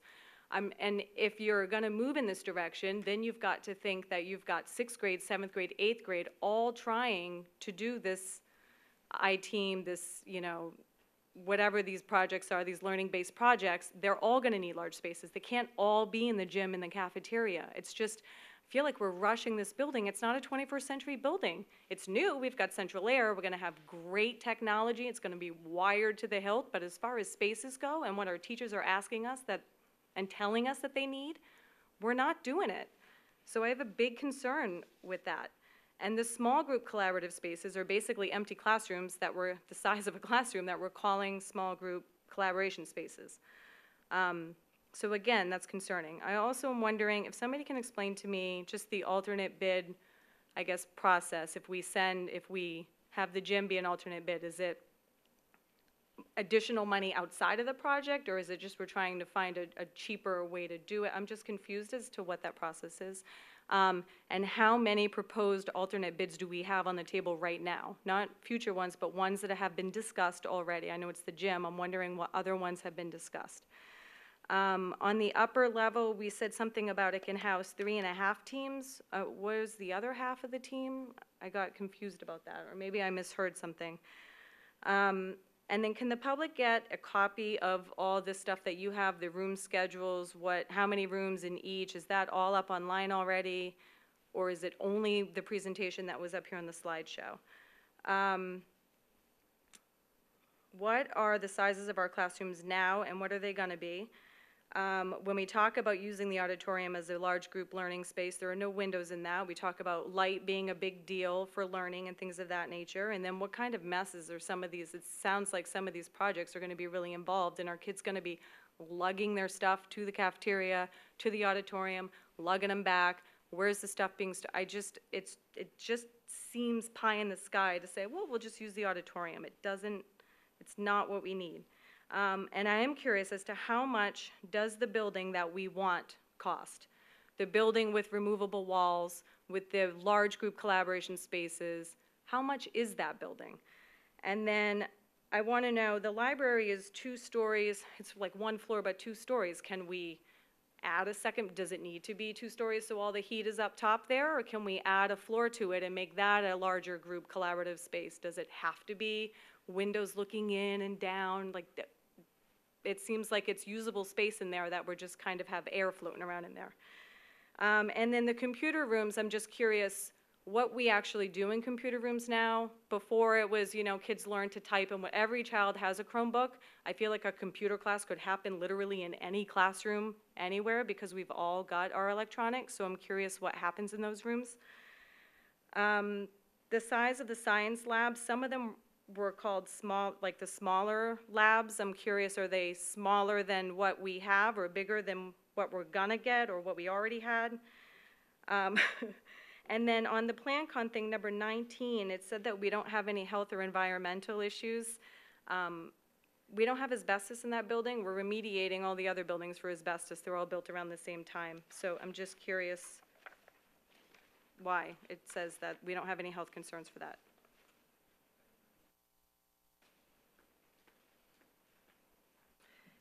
Ginny Vitale, Ambler, 4 minutes, not enough.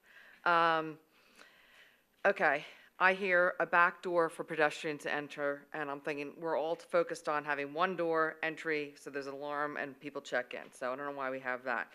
Alternate bid, same question. Trellis, what is the material going to be? Trellis sounds like something that's going to look like, can't use the word in public, in a couple years. I'm confused about the 3.5 teams I have written down too. It's funny. So I'm walking up to the building, and the first floor is where the first bridge, I'm going to call them bridges, goes across, which is ground floor. So does that mean, since that's actually the second floor on the education building, does the education classrooms, where are those windows? Are they up there? Because I'm basically underground. I'm confused about that. I don't understand. Lockers, by the way, the double locker you're talking about with a little wider is funny. That's exactly what we have in the annex that we're tearing it down. That's such a awful building. I just feel like we have such a small space on a floodplain that I don't understand why we have a courtyard in the middle. I get you want the windows, blah, blah, blah.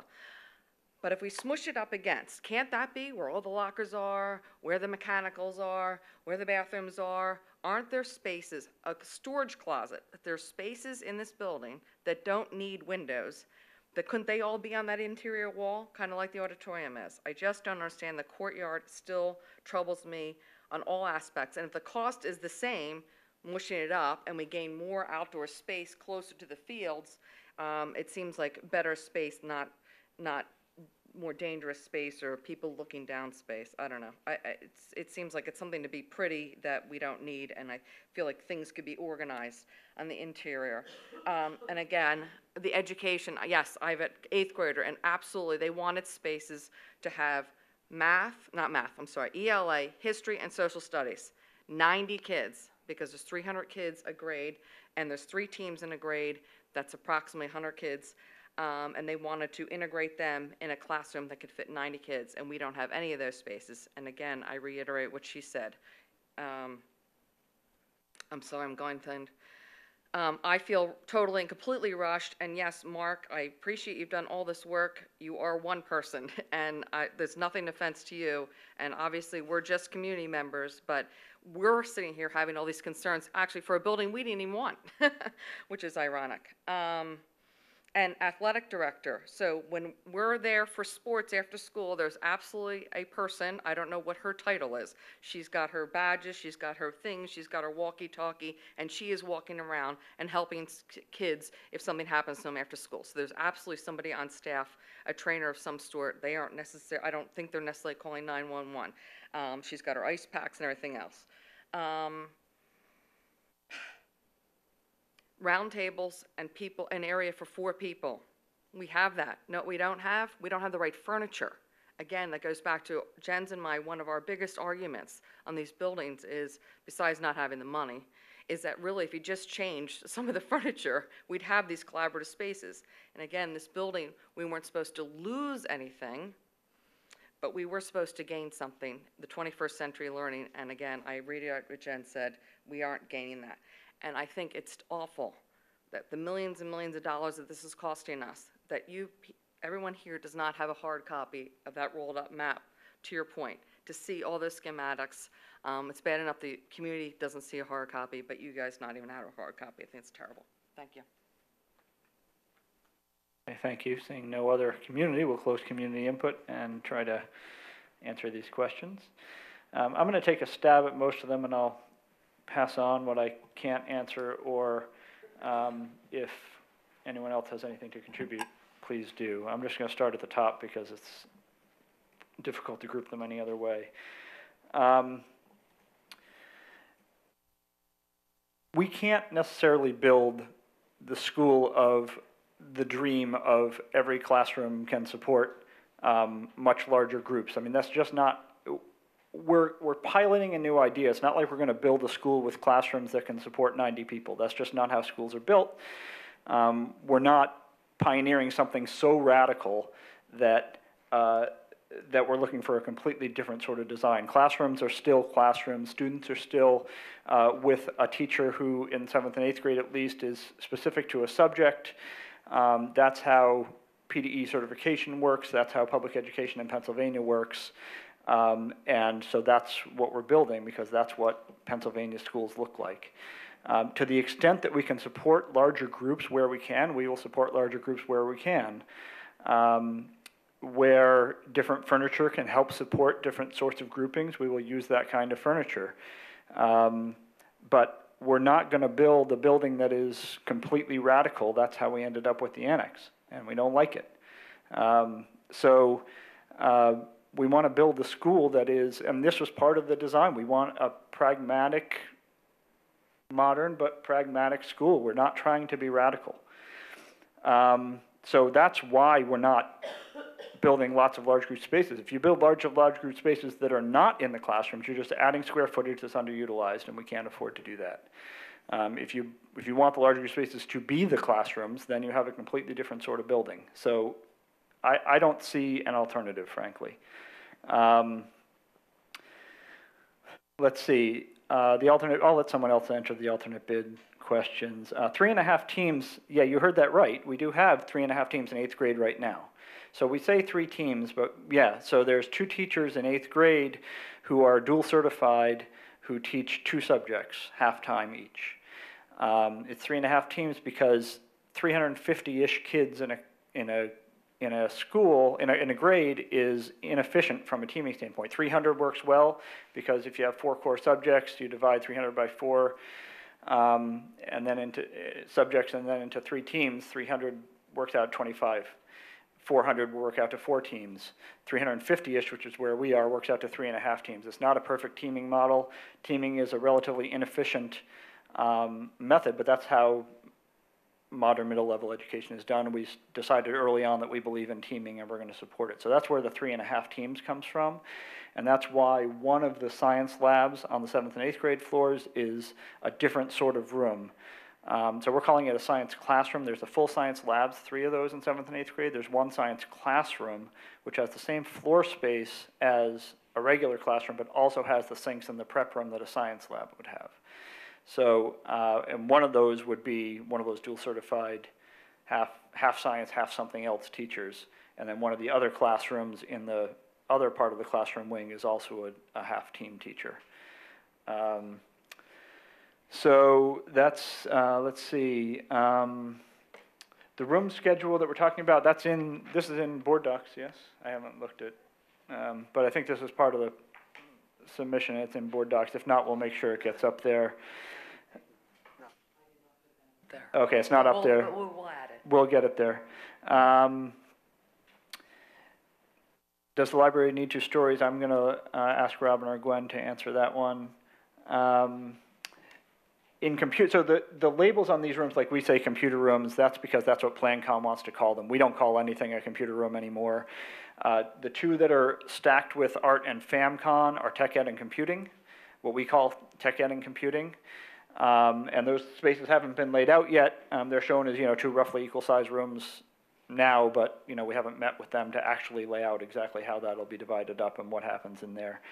But that's what those rooms are. The one that's next to the library that is also called the computer room on the plan is the project-based learning studio, which Robin referred to as a makerspace.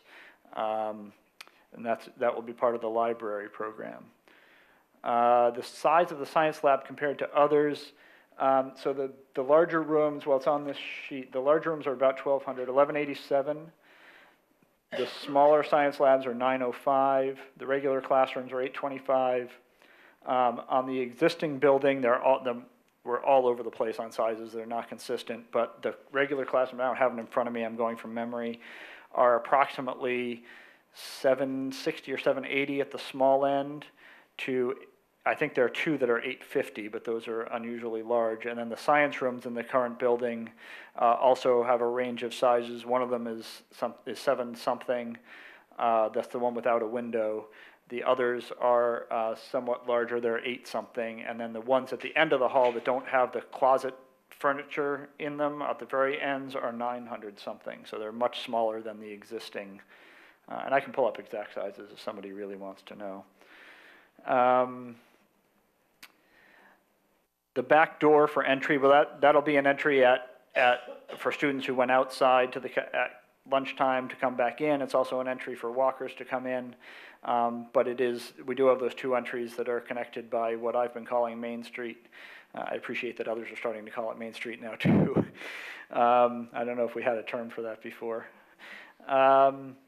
Windows on the lower floor. So there are the windows on the lower floor that are the science lab rooms. Do have windows. The grade slopes down and those windows are high, which is why science works well there because they have sinks. You don't have the windows go down as far as you do in a regular education classroom. And then there's also the room, like the project-based learning studio in the next classroom. The grade will be going down there, but it should be all right to get. I mean, we haven't laid out the exact details of the land yet, but regular windows should fit there, is my understanding. I think that's it. So Robin, if you could answer the question about the library, 2-story library, why a 2-story library? The library does not have to be a 2-story library. It could be a 1-story library and you could have a roof area that's lower, but then as you pass by on the upper floor, if you want to have windows there, you'll be looking out over the roof from the corridor. It's economical to just take the roof that's up on the 3rd floor and simply continue it out to the corner. And of the rooms that are in the building that have a bigger size to them, a bigger footprint, sometimes to make those rooms feel better, they need a higher ceiling, and we believe that about the libraries, and we think that lots of natural light, and kind of a more of a civic appearance for the library as a community space is appropriate. And we just thought we had the opportunity here that it's feasible to construct it that way. Why not take advantage of it and have the ability to put learning on display so that you have windows that look into the library from the second floor?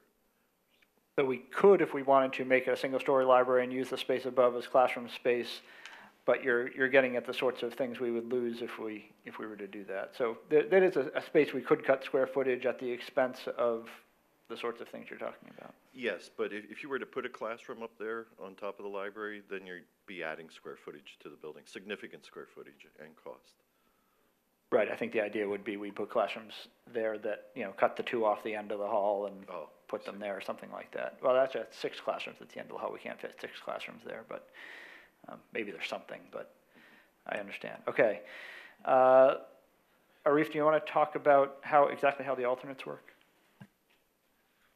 Yep, so I've started the alternate discussion, and I know the big one that we've talked about today is the auxiliary gym. We have not really discussed too many other alternates. The only other alternate that has been briefly discussed, but not completely vetted out, is the potential for a turf field on that upper field up there as an alternate add. The gymnasium that we're talking about is an alternate deduct. The reason it's a deduct is because for Act 34 and PlanCon, we want to include all the square footage and the analysis of the cost for that. And then should we need to or decide to or want to, we have the option to delete that alternate after we receive bids. Again, the main reason for doing that is to manage the budget. There will be multiple other alternates that will come. And if we're going to explain every alternate that we will develop, it's going to be long nights. But I can tell you there'll be alternates that we will recommend for competitive purposes on systems, everything from brick to HVAC systems to types of roofing systems. And so there'll be many alternates that I will suggest if we want to have some options. Some cases I will recommend that we leave it wide open with 3 manufacturers to select different systems.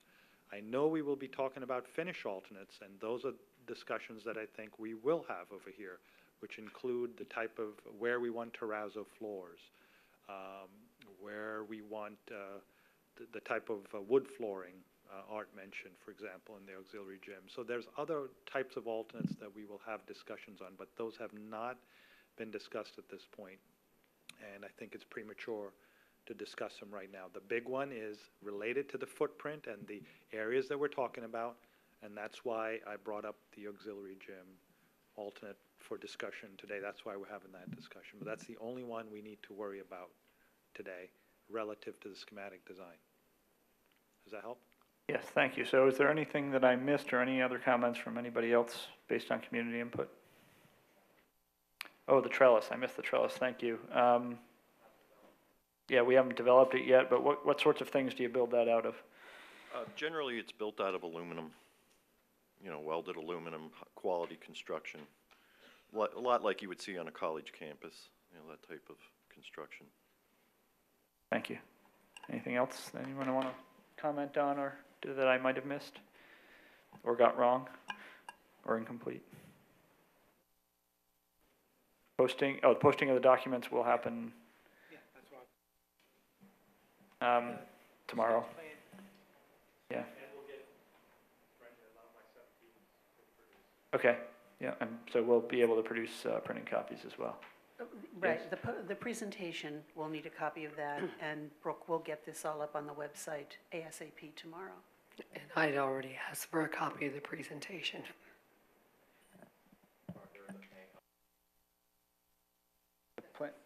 Oh, asbestos, yeah.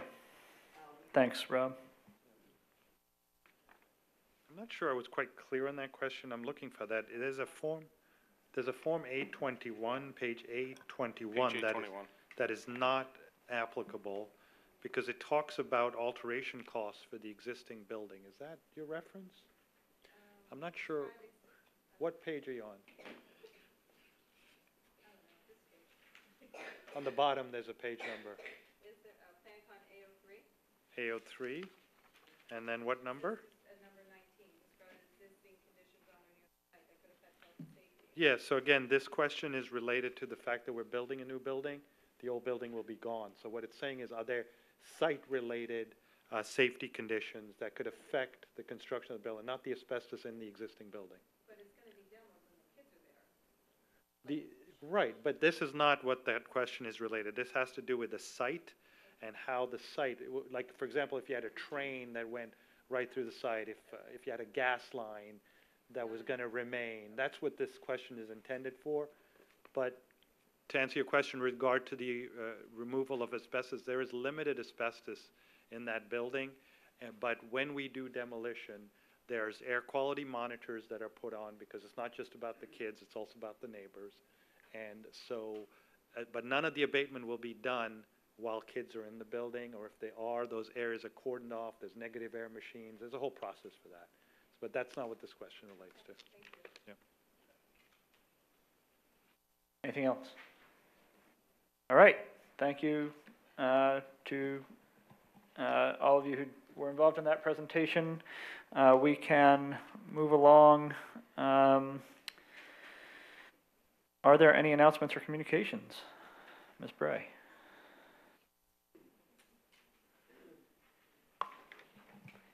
Easy for you to say.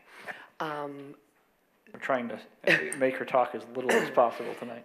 Unfortunately, my computer just went to a meeting in September of 2016. The two things I wanted to mention that we'll be bringing forward, our attorney is working with a joint services agreement with Springfield Township School District. I should have that hopefully for a vote by June the 4th. We've discussed it before at previous operations meetings. I just wanted to give you a status update on that. And secondly, working with Amorex, our utility consultant, to lock in natural gas for a period of 2 to 3 years. I expect to have that motion available and ready for board action either June 4th or June 14th, depending upon if it looks like there's any advantage of one date over the other. Okay, thank you. Any comments or questions from the committee or the rest of the board? Okay, thank you. We do have minutes from the April meeting. Please get any comments or corrections to Brooke. We'll approve those at the next legislative. Let's move on to the reports and recommendations. So we have submission of Plan Con A and B and the traffic study and geotechnical for Sandy Run. You want to give it your best shot? I'll jump in. Yes, these are the plan conforms that are required as we move along in what we reviewed tonight in Breslin's presentation. Also attached to that is a capital plan that we had previously reviewed last July. That is also required to be submitted with our Plan Con. Okay, any comments or questions on those? And we'll move that ahead. And the traffic study? Yes, as part of land development, we need to have a traffic study done. That's been in coordination with the township as well. McMahon Associates, who works with the township, one of the recommended vendor for this, has provided a quote. Be doing different data collection, traffic impact studies, looking at our intersections. This is all done with coordination with the township. The cost of this contract will be $21,600. And to let you know, we've already given them the go-ahead, as Reef mentioned earlier in our meeting, for the data collection. So in essence, technically, it would be a ratification of a portion of the contract as well as the approval when it gets to board action.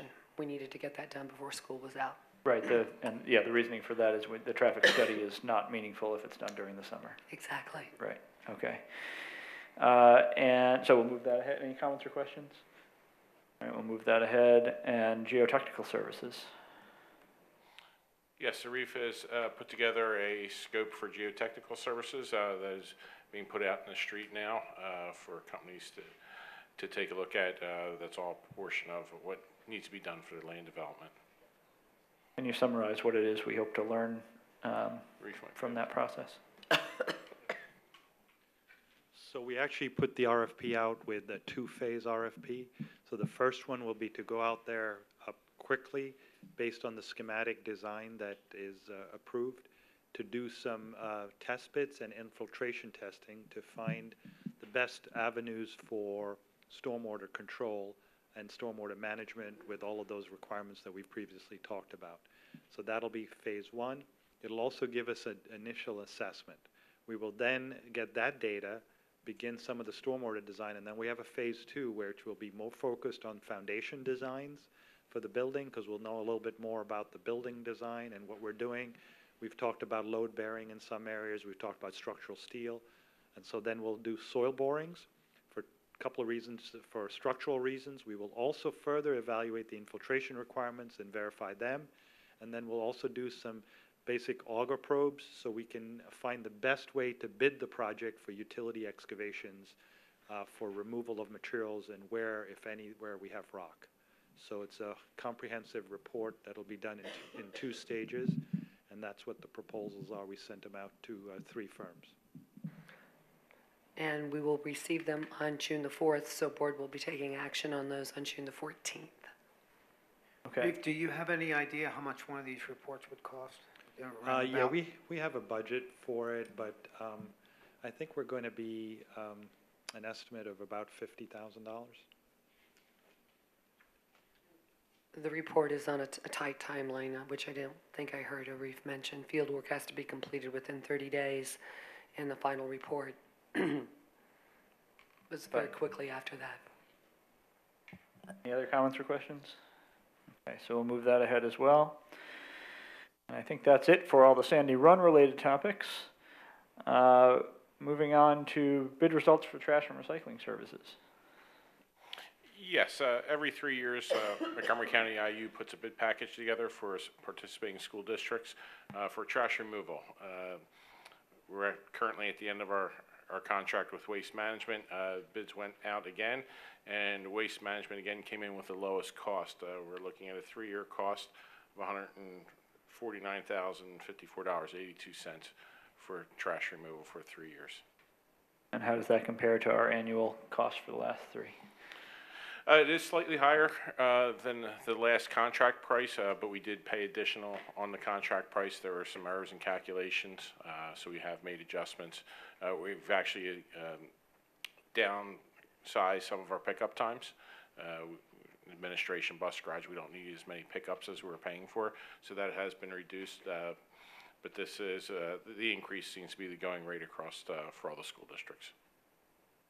Thank you. Any comments or questions? Okay, move that ahead. And bid results for the concrete replacement at the high school. Yes, this concrete this is what it's been marked by the township as really as part of a punch list for the high school. There's sections of the sidewalk out front, and also we added on to the concrete that's deteriorating in front of the Performing Arts Center, that slab, as part of this project. We only had 2 bidders. We reached out to many companies. There was not a lot of interest for local concrete companies to bid projects that are prevailing wage. The low bid for this, bring that back up. The low bid for this was NJS Concrete. They do a lot of work for the township. They've done work for us. They do quality work, a very good company. Their price came in at $71,757. And we asked for a unit price for concrete in case we needed to add any as we go along. And they came in at $9.85 a square foot, which I think is a little better than I expected. We were looking at what the township's paying for their contract earlier on this summer, and they were around $11.90 a square foot. We had one other bid. They were just much higher than we ever expected to see. Ramos and Associates, they came in, typo on the page here, it was $19.65, not $1,900 a square foot, for a total of $143,200. And part of this, we should, when we complete this project, we should be able to recoup some of we have money in escrow with the township for this project. Yeah, but, Go ahead, Stan. some of this, excuse me, is replaced sidewalk. I mean, You're replacing the newer sidewalk that was. This is oh, all so this shouldn't sidewalk that have- was part of the initial construction project for this building. Yeah, but I mean, it's been through salt and all that kind of stuff, so this replacement shouldn't have any bearing on the release of the escrow amounts. This was on an initial punch list. They, I think early on in the construction of the building, when they were doing their final inspections, they noticed the beginning of this deterioration. We've been watching where it's been going, trying to hold off on replacing until we absolutely needed to. So now we've come to the point, working with the township to close out the escrow account on the project, that we would take care of this. Last items? These are the last last items. So I think it's what, $250,000? Yeah, they're still holding? Yeah, Slightly less than that, okay. but And I am wanting to get it closed out by the end of this fiscal year. Let's hope. I see 985, that's just for flat work, just regular flat work, right? Correct. We did not include any curbing in this project. Mm-hmm. Is there curbing that's going to be required to be replaced? or- Not as part of this project, no. No. We will probably do curbing in other areas around the district as we find, but that will be a separate project. I know I mentioned this before, they're going to seal it, right? They're going to seal it? Yes, we're using the township specifications. The township has very tight specifications of concrete poured, and they will have inspectors out watching what's going on. So we will be fully on the township requirements. And it'll be done in July, I guess, something like that, after school? Yes, that's, the township wanted this done sooner. We told them we would not take this project on during school. One of the main areas is the intersection of Fort Washington and Lockash, and then again at we're right across the street from Hawthorne, two major areas, including in front of our flagpole. And we told them we're not going to tear up sidewalks while we were still in session, where the students walk every day. Mr. Leonard did seek me out at last night's event and said he was very happy with the bid and the company, so that's a good sign. All right, anything else? Okay, so we'll move that one forward. And bid results for asbestos abatement at the elementaries. Yes, this year, as part of our floor replacement program, we have asbestos to remove at Fort Washington Elementary and Thomas Fitzwater Elementary. We've been working with Element Environmental for the past few years as our environmental consultant. They put the bid specs together for us and partnered with us getting this bid on the street and looking at the results.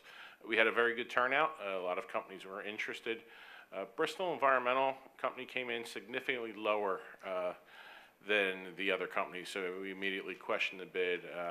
We had talked to the owner of the company, and our first concern was that the amount that they did not bid this job at prevailing wage, which is required. So they went back and looked at their numbers, and they sent us a letter requesting to withdraw their bid because they did not bid this at prevailing wage rates, which is required.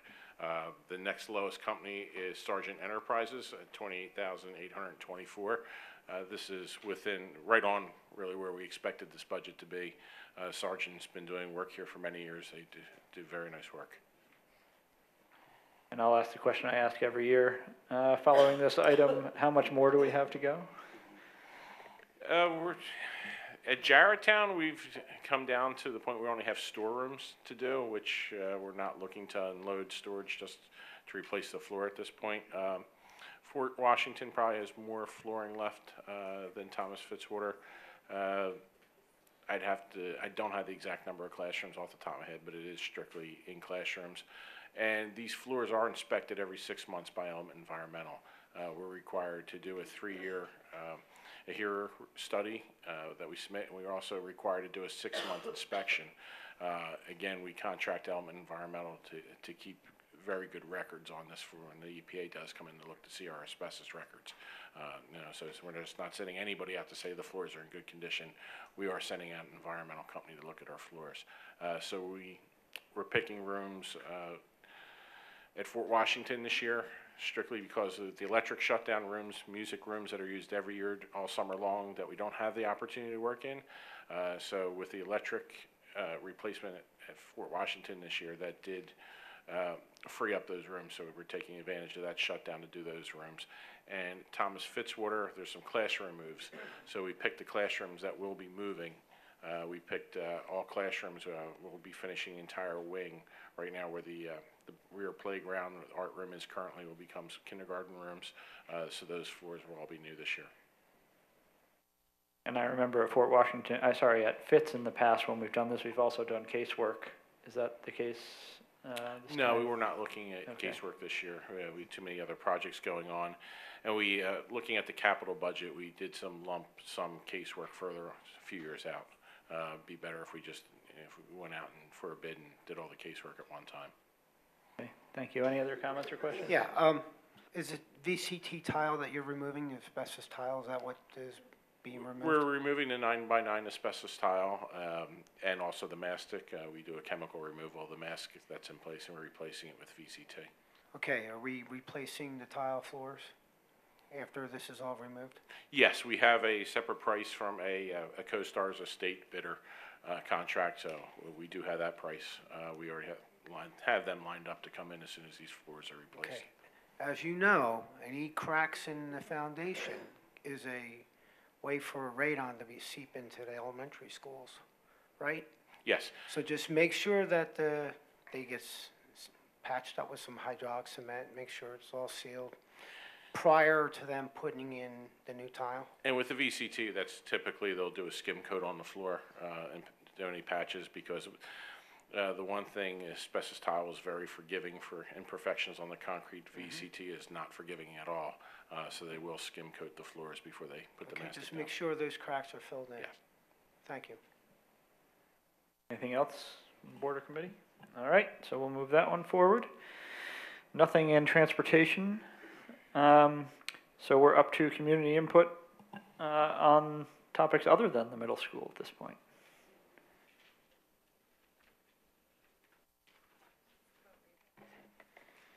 Ginny Vitella, and I gotta talk about the middle school.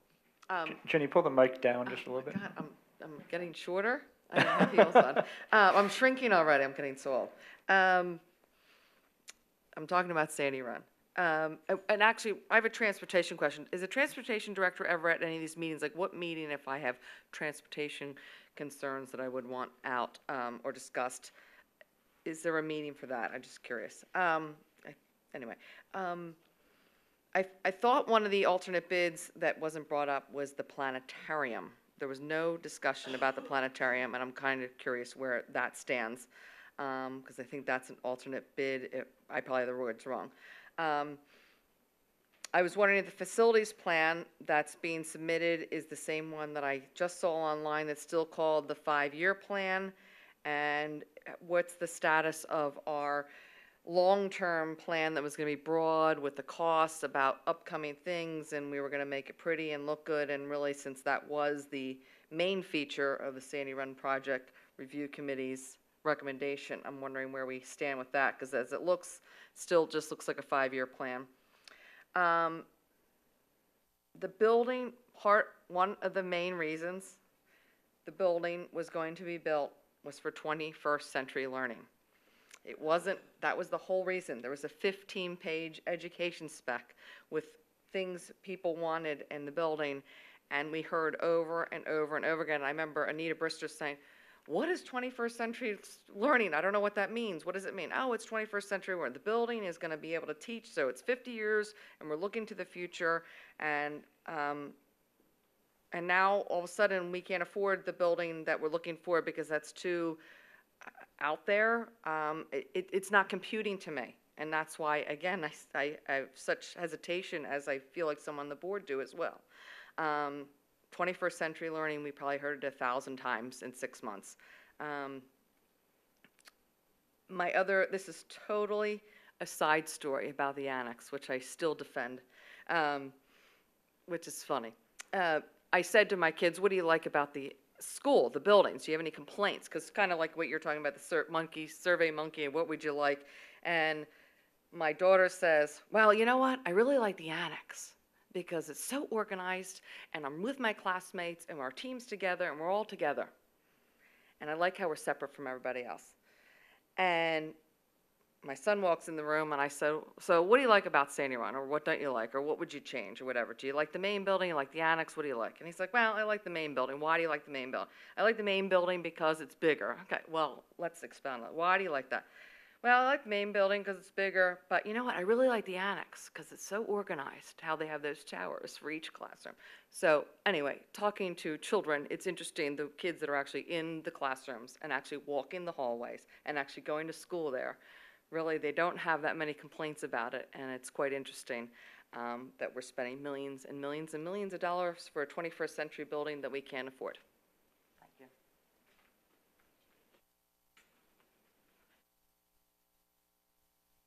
Jen Kuznets, Fort Washington. I just wanted to know an update on radon and just what, when we're scheduled to have the summer, like the buildings, the other elementary schools assessed, and air handlers and things of that nature. If we have any of that on the books, what months they're taking place. And then one other question I forgot to bring up, just about the financing, that $71,028,000 number that included 1.4 of financing costs. That's just how much it costs to get the loan, right? Like, we're not, I'm just curious why that number was thrown in there, because like the whole total cost, if we're doing all the financing and interest and everything else, is like 118 million or whatever that number is, right? Over the course of the many years we're financing it. So I was just wondering why that number was thrown in there. And then if we're doing curbs, maybe Fort Washington could get on the list. I mean, I don't even know if we call them curbs at this point. They're more of crumbled easements from the sidewalk into the street. I mean, and it's really not good. They're not even curbs. There's just, sorry, it's just bad. Okay, thank you. Transportation Director, feedback method? We could certainly have him come to any meeting. I don't know that it would make sense for him to come to every meeting. Certainly in the fall, as we get ready to start school, such as August, when we want to talk about bus bids and those certain, again, topics, I'm sure Mr. Robbins would be happy to come to the meeting. Sure, and I imagine any time that there is a transportation topic on the agenda, there wasn't tonight, yeah. You have something there, Stan? Yeah, I thought he was supposed to come to the operations meeting. I thought that's what the deal was. It was not, it's never been discussed. Well, I think he should come to one of the meetings every month. Normally we have the cabinet level positions and other key stakeholders come when they need to come. Do you want to comment on that, Deb? I would like to comment on that. Part of Ms. Bray's responsibilities for the district is oversight of the transportation department. So as she is regularly at these meetings, if someone were to raise a question, she certainly would take responsibility for a response, either immediately or get the information that is needed. I agree that Mr. Robbins should attend meetings when there are specific items that he needs to address, but he would know that in advance. They would be agendaized items. So I don't know that I would recommend having him appear at every meeting, because his day begins very early, and we want him fresh and on duty. So when he needs to be here, he will. Otherwise, we will run things through Ms. Bray. Also, if there's an issue with transportation, community should not bring it to this committee, that there is a process on how to address questions. I mean, they should not be presenting issues that are unknown, that are not first presented through the proper channels. Correct. And Right. there's certainly, Right. the transportation director is available by phone, email, and then appeal to me, to my level, and up the chain.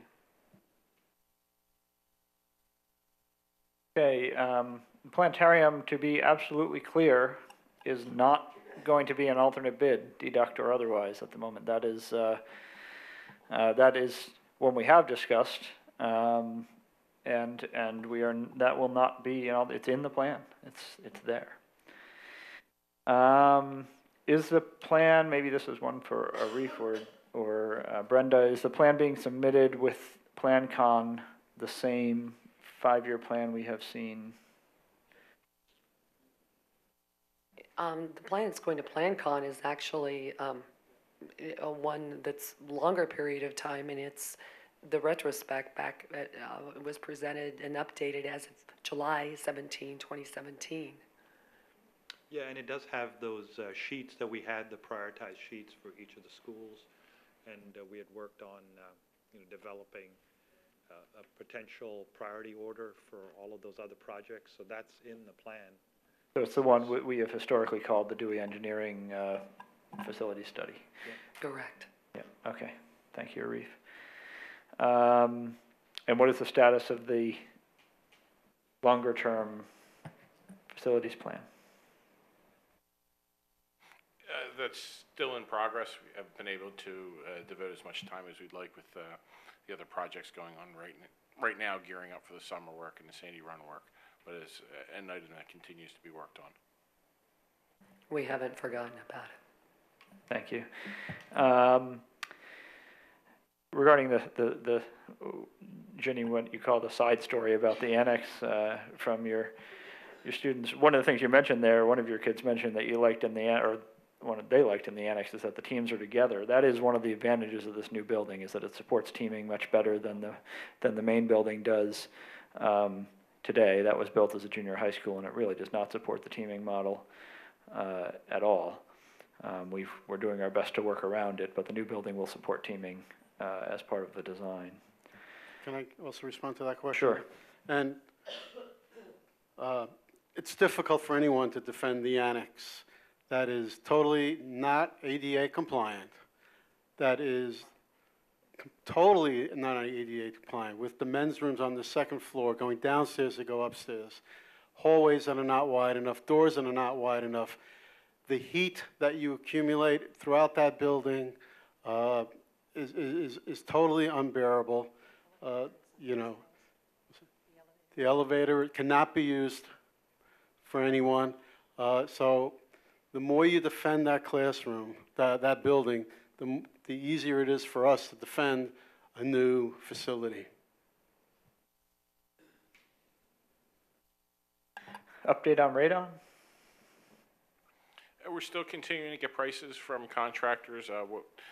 Some items we'll be able to handle in staff, some of the smaller work at the elementary school, inspecting dampers, but we are getting pricing from contractors for some of the more complicated areas. I think it's solidified for Maple Glen that will be part of the chiller replacement project, but the other schools we're still working. We do have some pricing currently, I want to get additional pricing. But it all will occur when school lets out through July and August. It's a project I would expect we will be working on all summer. Thank you. The $1.4 million financing cost is in there because PlanCon needs it to be in there, right? Yes, and it's an estimate for what it will cost to float 3 different bond issues to finance Sandy Run. There are costs for bond counsel, solicitor, and many, many other costs whenever we have a bond issue. Okay, and are the crumbled easements at Fort Washington on the list? There's curbs that are absolutely terrible at Fort Washington. There's no other way to state that. And we are looking at that. I'm hoping to do part of that this summer. As part of our electric project, we are going to be digging up sidewalk parking lot. So we do have pricing built into the job. There's alternate costs. Same thing last year at Thomas Fitzwater. Since we were going to have the concrete crew working there anyway, we just add these. Once we look at what they need to dig for the electric, we're going to say, okay, add this extra sidewalk into it, add these extra curbs into the job. Last year at Thomas Fitzwater, we made a significant repairs to sidewalks. We replaced all the sidewalks in the rear of the building as part of the project, and it all fell within the allowances for the project. So I'm hoping to do the same thing at Fort Washington for curbs. Okay, thank you. Did I miss anything, Stan? Go ahead. Is there any of these curbings, if they do need to be replaced, are they on township streets? Should we investigate whether or not the township is going to be repaving any of those streets? No, that we our, could the curbs schedule? we're looking at right now are mostly internal. The worst is probably as you enter Fort Washington, as the curb at the beginning of the bus loop is, the rebar showing at this point. It needs to be replaced this summer. And they said since we will be digging in this area anyway, it's just as easy to add it onto that project. Just make sure, I know, I do this, I put up the snow curb markers when you plow, just so that the plows don't hit the curves, you know, as they enter. This We looks gotta like- get them, you know. This looks like mostly deterioration from years of salt, where it had gotten into, and just the concrete's deteriorated at this point. And after all the air handlers are tweaked and reset, the actual testing for radon, you know, where it's costing $20,000 to test the air, that's gonna happen, did you say in October? Is that when the game plan is? It'll be, we're estimating it'll be around $10,000, and yes, looking at EPA guidelines for testing, they recommend that you test during the heating season. And while the students are in session. It doesn't make any sense to test when we're gonna be having classrooms, windows open in the fall. And we're gonna work around other weather conditions. If we have a cold snap or rainy weather, those are gonna affect outcomes. So if we're having a rainy fall, we might push that back a little bit. So we're really gonna need to take a look at the weather patterns so we can really get a typical average, what we expect. Average weather during a heating season while the windows will be closed up on a normal basis is when we'll take those tests. Great, thank you. Any other comments or questions from the board or committee? All right. So the next operations committee meeting will be Thursday, June 21st at 6 p.m. right here in the Cardinal Room. And we are adjourned. We will start the finance committee meeting in about 5 minutes.